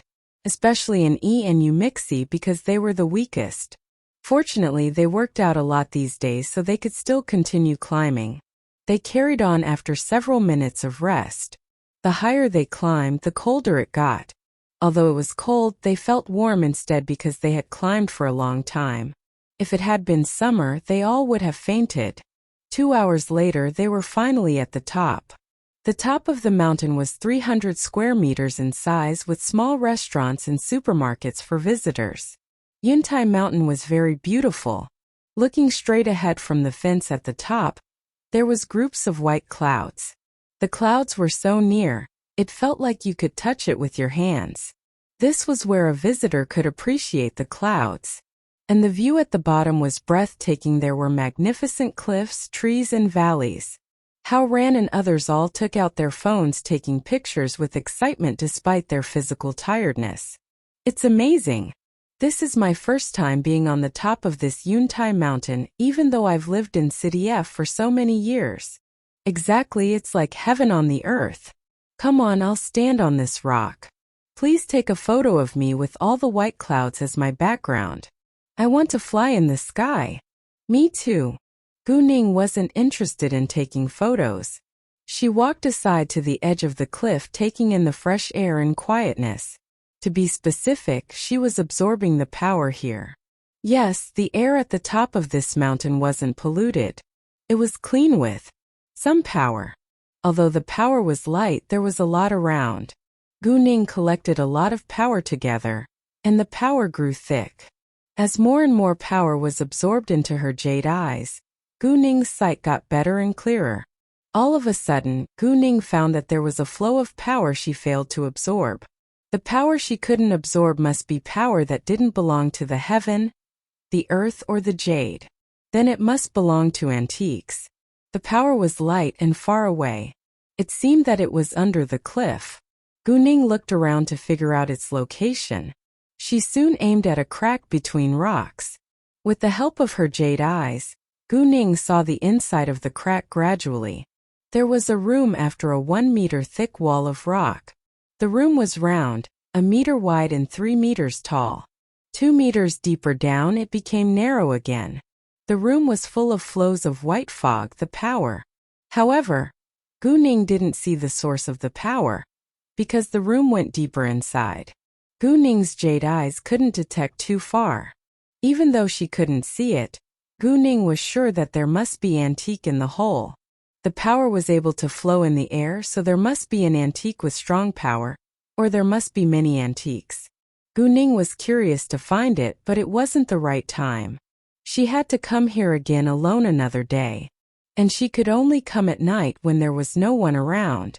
In addition, she needed ropes and tools to get down the hole. She had to go down there by ropes first and then use tools to pry the stone apart to allow her to get in. There had to be other entrances to this hole. Guning decided to check around first. If there was an entrance to the hole, she would go in by the entrance. If not, she would pry the stones apart. Guning went back to her friends after she had absorbed enough power. When everyone saw her eyes, they were mesmerized. Seeing that, Guning was nervous. Was there anything wrong with her eyes? What's wrong? Why are you all staring at me? Guning asked. They didn't get their minds back until Guning said that. Chu Peihan stood up suddenly, running to Guning. Ningning, I just found out that your eyes are so attractive. The rest all agreed. Exactly.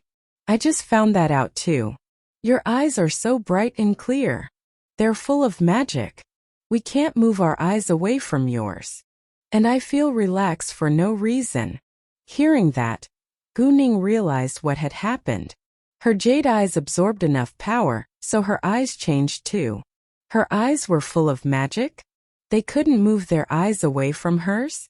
They felt relaxed for no reason? Guning couldn't help thinking, was she able to seduce people with her eyes now? However, of course she wouldn't do it. Besides, she didn't like having people stare at her eyes. Thus she deliberately looked at Hao Ran and others coldly to scare them. Unexpectedly, her cold look was as sharp as a blade, which was super threatening. Everyone was stunned. Guning was also astonished.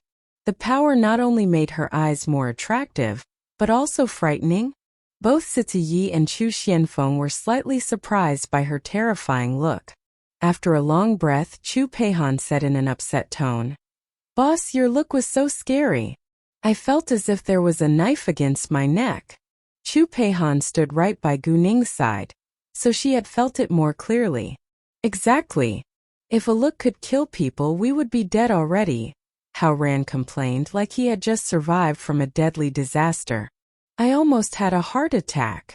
Muke edid. He covered his chest with his hands like he was literally suffering. Guning didn't know what to say. She herself didn't know that it would be like that. However, even though her eyes changed, as long as they didn't stare at her eyes, they wouldn't feel anything different. They didn't go down from the top right away. It was almost 12 o'clock, so they planned to eat first. There were restaurants and supermarkets on the top, but they had prepared food and drinks before they came here. They didn't do it because the food and drink were expensive on the top. It was Guning who deliberately let them climb with a heavy burden instead. Is there any cave or something else here? Guning asked casually. No idea. Boss, are you looking for an adventure? Kind of, Guning answered. They had 10 minutes to rest after eating. When it was about 1 p.m., they went down from the top. It was much easier to climb down than up, and it only took them 1 hour and 40 minutes to get back to where they started. At that time, it was almost 3 p.m. Hao Ran proposed to find a place to have a drink, but Guning declined because she had something else to deal with. Since Guning wouldn't go, everyone else wouldn't either. They dispersed. Sitiyi wanted to drive Guning back, but she declined again. Although Sitayi was a little upset, he didn't insist. He wasn't a man who would force a girl to do what he wanted. Before Guning left, she called Qiniqing first. She was free now and was ready to meet her. Qiniqing was in a shopping mall right now, so she set the meeting place at a cafe beside the shopping mall. Guning agreed and said that she would be there 30 later. Then Guning went in a taxi. After about 20 minutes, Guning arrived at the shopping mall. She went straight to the appointed cafe. When Guning arrived, Qiniqing was already at the cafe. Guning walked towards her. Qiniqing was a clothing designer. Thus she dressed in a noble and elegant way. However, Qiniqing was also a typical ambitious woman, so she had an air of great pride. Besides, she was snobbish, and she looked at Guning with obvious disdain in her eyes. "Miss Gu, nice to meet you. Please have a seat." Although Qiniqing sounded polite, Guning sensed the dislike from her voice. Guning immediately understood that Qiniqing called her for nothing good. However, Guning stayed calm. She wanted to see what Qiniqing was going to do next. Guning sat down and asked normally, "Miss Qin, may I ask what you want to talk to me about today?" "Well, could you please tell me your parents' jobs, Miss Gu?" Qiniqing asked like she was a queen. Guning didn't think further about Qiniqing's purpose, but told her the truth. "I'm from a one-parent family. My mother alone brought me up. She worked in a factory, but has quit her job because she didn't feel well. She stays at home now." "Oh."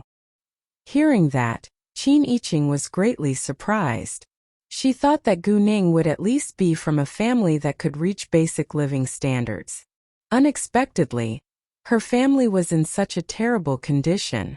Her mother had quit, which meant they didn't have any income. Now Qiniqing disliked Guning even more.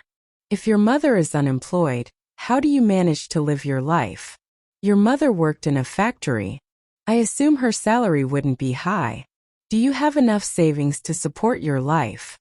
Saying that, Qiniqing didn't bother to hide the disdain on her face. "I didn't expect that Miss Qin cared so much about the living standards of my family." Guning smiled with slight coldness. Qiniqing smirked and said, "Miss Gu, let's put our cards on the table. I met you here today to tell you that you don't match Yifan at all." Guning was stunned. What? She had nothing to do with Qin Yifan. How come she didn't match him at all? She and Qin Yifan were merely ordinary friends. However, Guning wasn't dumb. She knew that there was a misunderstanding between Qin Yifan and her. And she also figured out the purpose of Qiniqing. Who told her that she was in a relationship with Qin Yifan? That was insane. "Who told you that I'm in a relationship with Qin Yifan?" Guning asked. "It's not important. The important thing is although Yifan likes you for now, he's the heir of our Qin family with 2 billion yuan in assets. However, you're even poorer than Cinderella. It's impossible for you to marry into our family. So please stay away from Yifan." Qin Yifan liked her? Guning was astonished. Facing the humiliation, Guning was displeased, but she curbed her anger. "Miss Qin, I think that there is a misunderstanding. Qin Yifan and I are only friends." Nevertheless, Qiniqing didn't believe it at all. Qin Yifan had admitted that he liked Guning, and Guning was just a poor girl. It was unlikely that she didn't have feelings towards a tall, handsome, and super rich man. "Miss Gu, stop arguing. As long as you're willing to stay away from Yifan, I'll give you 500,000 yuan. I suppose your family is too poor to ever see a check of 500,000 yuan. It was a public humiliation. With a loud sound, Guning hit the table heavily with her palm in anger. She stood up at short notice, which surprised Qiniqing and attracted attention from people around them. Guning ignored the looks from other people, staring at Qiniqing coldly. "Miss Qin, don't you think that it's ridiculous that you humiliated me before you even figured out the truth?" As for those who didn't respect her, Guning didn't think that she needed to respect them. "What? Did you say I'm ridiculous?" Qin Yiqing was annoyed. Aren't you being ridiculous? I don't know who told you that I'm in a relationship with Qin Yifan, but let me tell you that we're just normal friends. We aren't and won't be boyfriend and girlfriend. Gu Ning looked down at Qin Yiqing with confidence. Qin Yiqing was mad at her attitude. However, before Qin Yiqing could respond, Gu Ning continued, "And I can't care less about your check of 500,000 yuan. In fact, Qin Yifan bought the king's green and Fulishu jade from me." Although Gu Ning wanted to keep it a secret, she wasn't willing to be humiliated in public by Qin Yiqing. She had to defend her dignity. Gu Ning understood that the rich never liked the poor, but she never accepted insults. What? Hearing that, Qin Yiqing was quite surprised. Qin Yifan bought the king's green and Fulishu jade from Gu Ning? Which meant that Gu Ning wasn't a Cinderella at all, but a rich girl with dozens of million yuan in assets. Dozens of million yuan were nothing in Qin Yiqing's eyes, but she knew that it was a lot for a young girl. I don't mind if Qin Yifan tells you what I've done in City G. Besides, please don't despise others just because you're richer than them. I'm inferior to the Qin family for now, but no one knows what's going to happen in the future. Gu Ning said coldly before she turned around walking away. Qin Yiqing was struck dumb. City G? What has happened in City G? After a while, Qin Yiqing called Qin Yifan. The minute that Qin Yifan answered her call, she asked without delay, "Where are you? Why do you ask?" Qin Yifan replied with impatience. Qin Yifan went back to his home when he found out that Li Zhenzhen had left for City G, but he thought that Qin Yiqing called him for Li Zhenzhen, so he didn't tell her that he was home. "I want to ask you something about Gu Ning." Qin Yiqing understood that Qin Yifan didn't want to hear more about Li Zhenzhen. Thus she directly told him that it was about Gu Ning. What? What happened to Gu Ning? Hearing that, Qin Yifan got nervous all of a sudden. Knowing Qin Yifan cared about Gu Ning so much, Qin Yiqing was upset. But it wasn't the right time to argue with her younger brother now. Qin Yiqing said, "She's fine. I just want to ask you something. It isn't convenient to talk on the phone. Where are you? I need to see you." "I'm home." Qin Yifan indeed cared about Gu Ning very much. Qin Yiqing immediately left the cafe driving to the house of the Qin family. 30 minutes later, she arrived at the house. She met Qin Yifan in the hall. Her parents were there too. Qin Yiqing didn't have time to greet them, but asked Qin Yifan directly, "Yifan, did Gu Ning sell you the king's green and the Fulishu jade?" Qin Yiqing wanted the confirmation from Qin Yifan. "How do you know that?" Qin Yifan was surprised. "What? You bought the king's green and the Fulishu jade from the young girl named Gu Ning?" Qin Haojing was also astonished. He had an impression of Gu Ning, because Gu Ning had sent him the precious glass with deer heads. "Yes," Qin Yifan answered. Then he turned to Qin Yiqing again. "How did you know that?" Gu Ning had told him to keep it a secret. Did his staff tell Qin Yiqing? Thinking of that, Qin Yifan was slightly annoyed. He decided to have an investigation into it later. However, Qin Yiqing said, "I just talked to her." "What? Why?" Qin Yifan abruptly stood up from the sofa. He had a premonition. Qin Yiqing told Qin Yifan what she had done, which greatly irritated Qin Yifan. Qin Yifan almost yelled at her. "I told you not to interfere in my personal affairs. Why did you still do that? I like her, but she doesn't know yet. You did that to humiliate her on purpose." "Why?" It was the first time Qin Yifan had lost his temper. The whole family was stunned.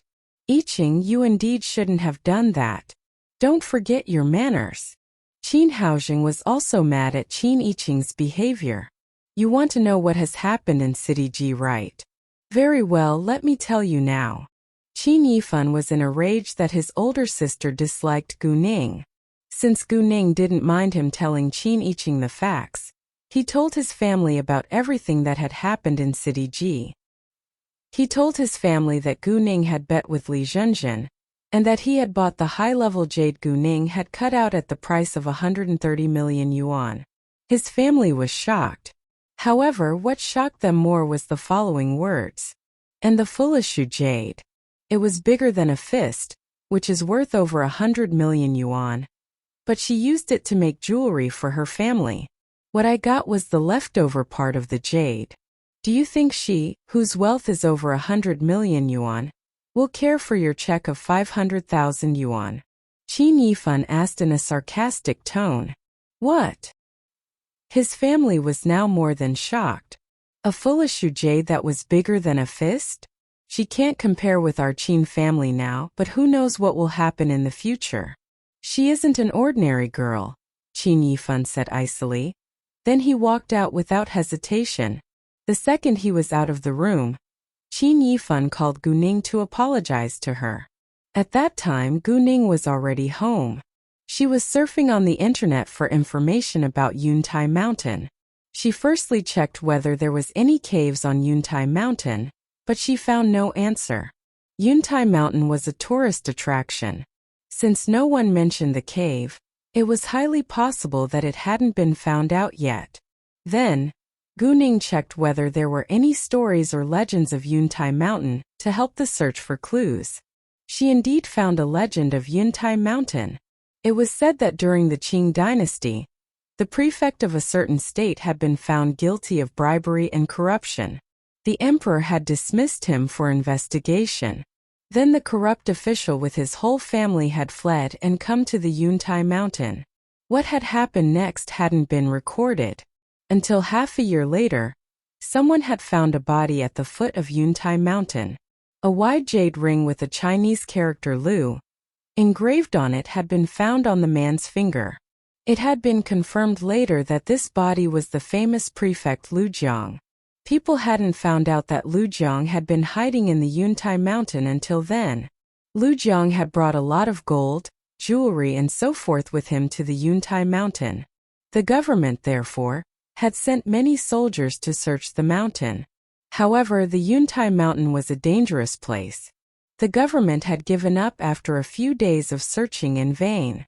Because of this legend, many said that there was precious stuff hidden in the Yuntai Mountain, but the legend was a legend after all. It hadn't been proved to be true, so no one actually believed it. Gu Ning probably wouldn't believe it herself unless she had seen it. She was almost sure that the ancient objects in the cave must have belonged to the prefect Lu Jiang. Meanwhile, Gu Ning's phone rang. The caller was Qin Yifan. Gu Ning wasn't willing to pick it up. Because of Qin Yiqing, she wasn't in a good mood right now, and she was a little mad at Qin Yifan too. However, after a while, she thought that it was better to make it clear, so she answered, "Hi." Once Qin Yifan heard Gu Ning's voice, he apologized. "Gu Ning, I'm so sorry about what my older sister did to you. Please accept my apologies." Well, apologies accepted. Gu Ning wouldn't forgive Qin Yiqing so easily, but she didn't think she would meet her often in the future. There was no need to ruin her connection with Qin Yifan. "Thanks," Qin Yifan replied. "It's my fault actually. If not because I..." At that moment, Qin Yifan stopped all of a sudden. He felt anxious and hesitated to tell Gu Ning that he liked her. He was afraid to be rejected. He was worried that he couldn't be her friend any longer, but if he didn't say it right now after what had happened, he probably wouldn't ever have a better chance. Also, it was inappropriate to tell the girl his feelings on the phone. Thinking of that, Qin Yifan planned to meet Gu Ning at first. Gu Ning, I have something to tell you. Could you please come out and meet me for a while? Just tell me on the phone." "It's fine." Gu Ning almost knew what Qin Yifan was going to tell her. Although she didn't want him to do it, she couldn't stop him. Since Gu Ning said so, Qin Yifan had to continue in the phone. "I'm sorry for what has happened to you. If I hadn't told my older sister that I like you, it wouldn't have happened. My older sister is bossy and likes to be involved in everything, but I'm different. I'm strong at work but not pushy nor snobbish in my life. And most importantly, I really like you, Gu Ning. Can you give me a chance?" Indeed, Gu Ning guessed correctly. Qin Yifan was going to tell her that he liked her, but Gu Ning felt nothing. She probably didn't feel happy because Qin Yifan was not the man she liked. Sorry, I think it's better for us to be friends, Gu Ning said. It was a no. It wasn't a surprising answer, but it was still hard for Qin Yifan to accept it. He felt as if someone stabbed a knife into his chest. He was in great pain now, probably because that was how it felt when he was heartbroken. Gu Ning was the first girl he felt had touched his heart, so he didn't want to give up right away. He continued to ask, "Really? Can't you give me a chance? If I've done anything that you dislike, please tell me. I'll change." "Nothing," Gu Ning said without hesitation. "It has nothing to do with your appearance or your background. I just don't have feelings with you. I'm sorry." Qin Yifan couldn't help but step backwards several times. Gu Ning didn't even give him a chance. Besides, she felt nothing for him. Although Qin Yifan was terribly sad, he didn't want to annoy Gu Ning. Since Gu Ning had said it plainly, he also didn't want to bother her any longer. Well then, bye. Qin Yifan hung up at once. He felt empty and lost now. Gu Ning sat gazing at the screen of her computer. She had mixed emotions. She knew that Qin Yifan would be unhappy that she had rejected him, but she couldn't comfort him. If she did so, she was giving the man hope. Gu Ning chose to be cruel to some extent. She never lost confidence at men, even though a man had betrayed her in her previous incarnation. However, she truly treated Qin Yifan as her friend only. Gu Ning had no idea what kind of man was her type. Thinking of that question, Gu Ning was unconsciously involved in her illusion. Suddenly, Leng Xiaoting's face appeared in her mind. Gu Ning was astonished. She immediately got her mind back, but she couldn't stop her heart from beating so fast. Why? Was Leng Xiaoting her type? Although she wasn't sure, she actually had quite a good impression of him. Gu Ning wasn't a chicken in a relationship. Since she wasn't certain, she decided to figure it out. She hated suspicion. Of course, if she fell in love with someone who disliked her, she wouldn't force him to love her. Gu Ning took out her phone calling Leng Xiaoting, but his phone was turned off. Gu Ning knew that Leng Xiaoting must be in the middle of a task. She was right. Leng Xiaoting was indeed in the middle of a task. It was sunset. The sky was still aglow. In a mountain area far away from the city, a black Hummer was moving fast in an unstoppable way on an uneven dirt road. Its engine was roaring along the way. In the car, Su Jinshun sat in the driver's seat while Leng Xiaoting was in the passenger seat. There were also two young men in the back seats. "Boss, the road is too uneven to drive on. The car will break apart soon," Su Jinshun complained. He was a car lover and couldn't tolerate it. Leng Xiaoting ignored him, but fixed his eyes at the GPS in his hands. "Boss, is the task more important than the car?" A man who was sitting in the back teased. He was named Xian Bei and was ranked 5th in the Red Flame. Su Jinshun was ranked 10th in his team. Except for Leng Xiaoting, who became their boss because of his outstanding ability, the rest all ranked according to their ages.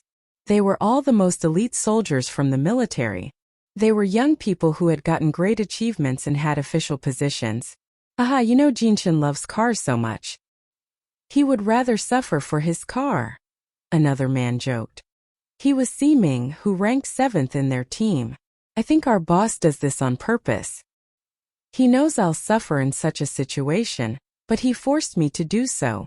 I'm not necessary for this task, by the way." Su Jinshun continued to complain. Why would boss do it on purpose? Xinbai asked. However, before Su Jinshun could open his mouth, Leng Xiaoting said coldly, "Stop the car in the woods, then let's go up to the mountain." Once Leng Xiaoting gave an order, no one dared to complain. They all wore a serious face. Su Jinshun immediately turned the steering wheel, driving the car into the woods, and stopped it in an unnoticeable place. They swiftly got out of the car. Qin Yifan couldn't help but step backwards several times. Gu Ning didn't even give him a chance. Besides, she felt nothing for him. Although Qin Yifan was terribly sad, he didn't want to annoy Gu Ning. Since Gu Ning had said it plainly, he also didn't want to bother her any longer. Well then, bye. Qin Yifan hung up at once. He felt empty and lost now. Gu Ning sat gazing at the screen of her computer. She had mixed emotions. She knew that Qin Yifan would be unhappy that she had rejected him, but she couldn't comfort him. If she did so, she was giving the man hope. Gu Ning chose to be cruel to some extent. She never lost confidence at men, even though a man had betrayed her in her previous incarnation. However, she truly treated Qin Yifan as her friend only. Gu Ning had no idea what kind of man was her type. Thinking of that question, Gu Ning was unconsciously involved in her illusion. Suddenly, Leng Xiaoting's face appeared in her mind. Gu Ning was astonished. She immediately got her mind back, but she couldn't stop her heart from beating so fast. Why? Was Leng Xiaoting her type?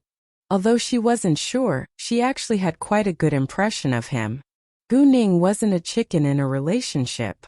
Since she wasn't certain, she decided to figure it out. She hated suspicion. Of course, if she fell in love with someone who disliked her, she wouldn't force him to love her.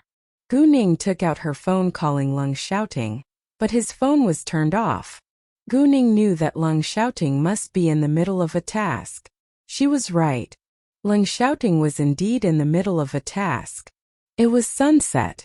The sky was still aglow. In a mountain area far away from the city, a black Hummer was moving fast in an unstoppable way on an uneven dirt road. Its engine was roaring along the way. In the car, Su Jinchun sat in the driver's seat while Leng Xiaoting was in the passenger seat. There were also two young men in the back seats. "Boss, the road is too uneven to drive on. The car will break apart soon," Su Jinchun complained. He was a car lover and couldn't tolerate it. Leng Xiaoting ignored him, but fixed his eyes at the GPS in his hands. "Boss, is the task more important than the car?" A man who was sitting in the back teased. He was named Xian Bei and was ranked 5th in the Red Flame. Su Jinchun was ranked 10th in his team. Except for Leng Xiaoting, who became their boss because of his outstanding ability, the rest all ranked according to their ages. They were all the most elite soldiers from the military. They were young people who had gotten great achievements and had official positions. "Aha, you know Jinchun loves cars so much. He would rather suffer for his car," another man joked. He was Siming, who ranked 7th in their team. "I think our boss does this on purpose. He knows I'll suffer in such a situation, but he forced me to do so. I'm not necessary for this task, by the way." Su Jinchun continued to complain. Why would boss do it on purpose? Xinbai asked. However, before Su Jinchun could open his mouth, Leng Xiaoting said coldly, "Stop the car in the woods, then let's go up to the mountain." Once Leng Xiaoting gave an order, no one dared to complain. They all wore a serious face. Su Jinchun immediately turned the steering wheel, driving the car into the woods, and stopped it in an unnoticeable place. They swiftly got out of the car. Then they climbed up the mountain. Their aim was to capture the spies from Country R. Although the spy hadn't gotten anything useful, it was unacceptable that he threatened this country's safety. The Red Flame team wasn't an ordinary team. They had only spent 3 days before they had successfully put a locator on one of the spies. They had the spy's location and were going to catch them all together. It was getting darker, and it wasn't easy to walk on the mountain road. However, for Leng Xiaoting and his teammates, who were used to fulfilling their tasks in darkness, it was nothing. They moved fast but quietly. Their goal was getting closer and closer. Half an hour later, Leng Xiaoting and his teammates arrived at their destination. It was a cave. They didn't get near it right away, but hid among weeds and trees to observe the situation around it first. After making sure that there was no ambush, they gradually approached the cave. When they were at the entrance of the cave, they heard clear voices from it. Although the dialogues were in Country R's language, Leng Xiaoting and his teammates all understood it. They knew many languages, which was demanded qualification for any agent. Those spies were talking casually. It seemed they had no idea that they had already been discovered, which was an advantage for Leng Xiaoting and his teammates. They secretly slid in at a perfectly timed moment, And it was too late for those spies to resist when they found out that they were caught. After a round of gunshots, it was done. Although it wasn't a hard task, the Red Flame treated it seriously as usual. The Red Flame was always the best choice to handle such international cases, because the Red Flame was the most trustworthy special force in this country. The task is finished, but it's torture for me to go back on that road. Su Jinshin covered his chest with a hand, like he was in pain. It's not your car anyway. Do you really have to do that? Xianbei despised his act. If it were his car, he would probably be crying. Siming laughed. Haha, you're right. Xianbei couldn't agree more. Show me your sympathy. I hate you. Su Jinshin ignored them, catching up with Leng shouting. Boss, what are you gonna do next? Su Jinshin asked. Do what I should do, Leng shouting replied. Fine. You work all day, but there aren't that many things to deal with in our team. I don't understand why you are so busy every day. Su Jinshin said. I don't want to do that. I prefer to date girls and find someone I like. Otherwise, my family will make the decision for me. It's pathetic. Su Jinshin's father had called him the other day to ask whether he had a girlfriend or not. If not, his father would arrange a blind date for him. Su Jinshin clearly knew how pathetic it would be if he had to live his life with a woman he disliked. Everyone hoped to spend the rest of their life with someone in love. Hearing Su Jinshin say that, an idea dawned on Leng shouting. He thought of Guning. He didn't exactly know his feelings towards Guning. However, once he thought of Guning, he felt relaxed for no reason, and also wanted to meet her right away. In City F, after he hung up the call with Guning, Qin Yifan didn't get his mind back until a long time had passed. He called Wei Zhiruwei afterwards to ask him to go for a drink. The first thought of a man who was in a bad mood was to drink. He wanted to relieve his pain by drinking, but only ended up feeling more miserable. After a short time, Wei Zhiruwei arrived. When he saw Qin Yifan was already a little drunk. What happened to you? Wei Zhiruwei asked with anxiety. Qin Yifan had only told him that he was in a bad mood on the phone, but didn't tell him the reason. Thus Wei Zhiruwei wasn't clear why Qin Yifan looked so sad. Besides, he had never seen Qin Yifan being so heartbroken. I've been dumped, Qin Yifan said. What? When?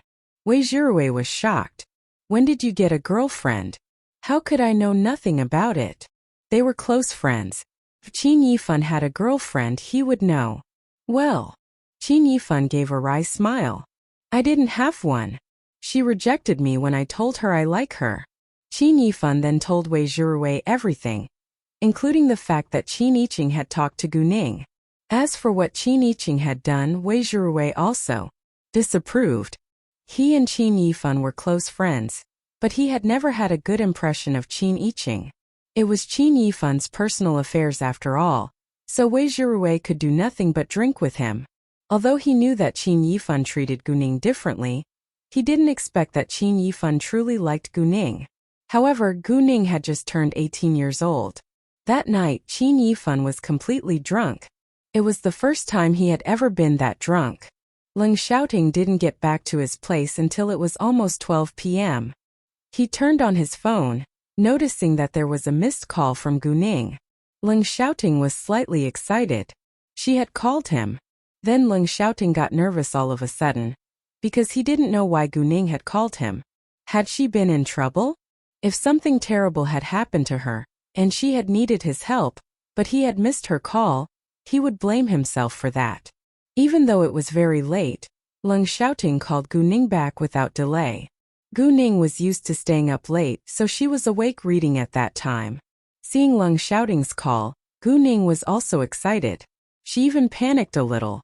After breathing out a long breath, she answered the call. Hi. Did you call me for an emergency? Leng shouting asked the minute he heard Guning's voice. Although he felt concerned about Guning, he remained cold as usual. Can't I call you if nothing happened? Guning asked. Of course you can, Leng shouting replied. Hearing that Guning was fine, he was relaxed. Someone told me he likes me today, Guning said. However, the moment she said that, she regretted it. She had no idea why she told Leng Xiaoting. However, Leng Xiaoting's heart tightened. He was disappointed and asked in a hurry, "Do you like him?" Gu Ning instead had the sense that Leng Xiaoting was really nervous, and she was happy about that. She immediately asked him, "Do you want me to be his girlfriend or not?" "Absolutely not," Leng Xiaoting replied unconsciously. "Why?" Gu Ning followed up. "Because..."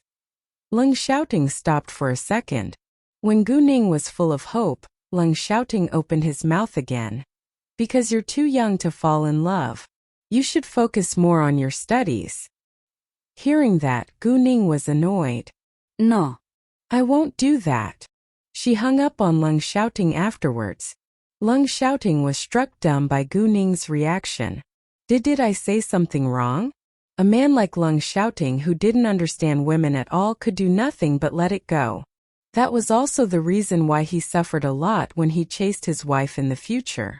Meanwhile, in a 5-star hotel, Sitayi leaned against a sofa in silence. He had no interest in women in the past because he thought that women were trouble. Thus there were no women around him for many years. However, now he had a growing interest in Gu Ning. He wanted to know more about her and meet her more often. The only problem was that he wasn't familiar with Gu Ning, so he lacked excuses to stay close to her. However, there was nothing or nobody he couldn't get as long as he wanted. He didn't tell Chu Xianfeng and Chu Peihan that he was interested in Gu Ning, which meant he couldn't ask them to help him either. Then what should he do? The big boss of the Qing gang felt cornered. The next day, Gu Ning went out to buy some tools. She planned to do the scavenger hunt tonight. Gu Ning did it not for money, but for curiosity, excitement and her special feelings towards ancient objects. Gu Man and Gu Qing also had a skincare appointment this morning, so they left together with Gu Ning, while Jiang Xinhua stayed at home alone. There was a computer in her home, and she wasn't willing to hang out with the adults either. Gu Man didn't ask why Gu Ning was going out today. She only reminded her to be careful. Gu Qinxiang and Lin Lijuan along with Gu Xiaoxiao got on a plane leaving for City Ji as well. Gu Ning went to the beauty salon to meet Gu Man and Gu Qing after she had finished her shopping. They would eat and go for a walk later before they went back home. However, just as Gu Ning arrived at the door, she heard an altercation from inside. She recognized Gu Qing's angry voice, but she couldn't hear it clearly. Gu Ning felt uneasy rushing in at once. Outside a private room, a group of people gathered. The noisy altercation was happening in the private room. "Ladies, please use another private room. It won't do you any good if you annoy Mrs. Wu." A beautician in her rose-red uniform persuaded Gu Qing and Gu Man in an arrogant way. "Why? That's your way of doing business? She's the one who postponed her appointment. Why should we leave?" Gu Qing was mad. Although she knew Mrs. Wu wasn't a common person, she couldn't tolerate her behavior. And Gu Man was so scared that she hid behind Gu Qing, which made Gu Ning feel uncomfortable. "So what? Do you know who I am? My husband is the president of Dongheng Real Estate, Wu Lianqin. What can you do to me?" The woman said like she was the queen. Wu Lianqin, the president of Dongheng Real Estate, was exactly the man who had picked on Nguangyao at Master Qin's birthday party the other day. Gu Ning had talked with Nguangyao about Wu Lianqin after that. The man was very ambitious. As the president of the Dongheng Real Estate branch in City F, he even wanted to acquire Shanghua Real Estate as his personal property. However, he didn't want to pay much for it, so Gu Ning had won the chance. Besides, Wu Lianqin was a typical hypocrite who loved to trap others behind their backs. "Oh, your husband is the president of Dongheng Real Estate. So what?" Gu Ning separated the crowd walking inside. She looked at the woman with disdain.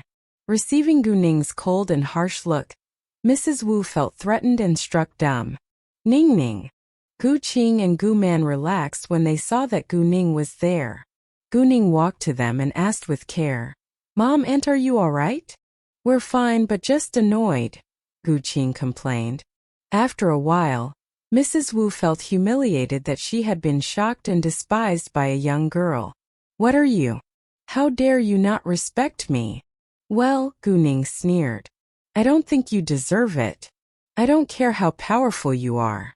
Apologize to my mother and aunt right now. What? Impossible. Mrs. Wu couldn't believe it and of course couldn't stand it. In City F, no one dared to talk to her in that way. I don't care who you are. You must apologize, Gu Ning insisted. You?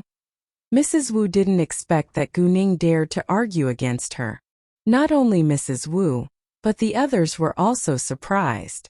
Was she a more important figure than Mrs. Wu, or was she just being naive? Ning Ning. Gu Qing and Gu Man were slightly worried.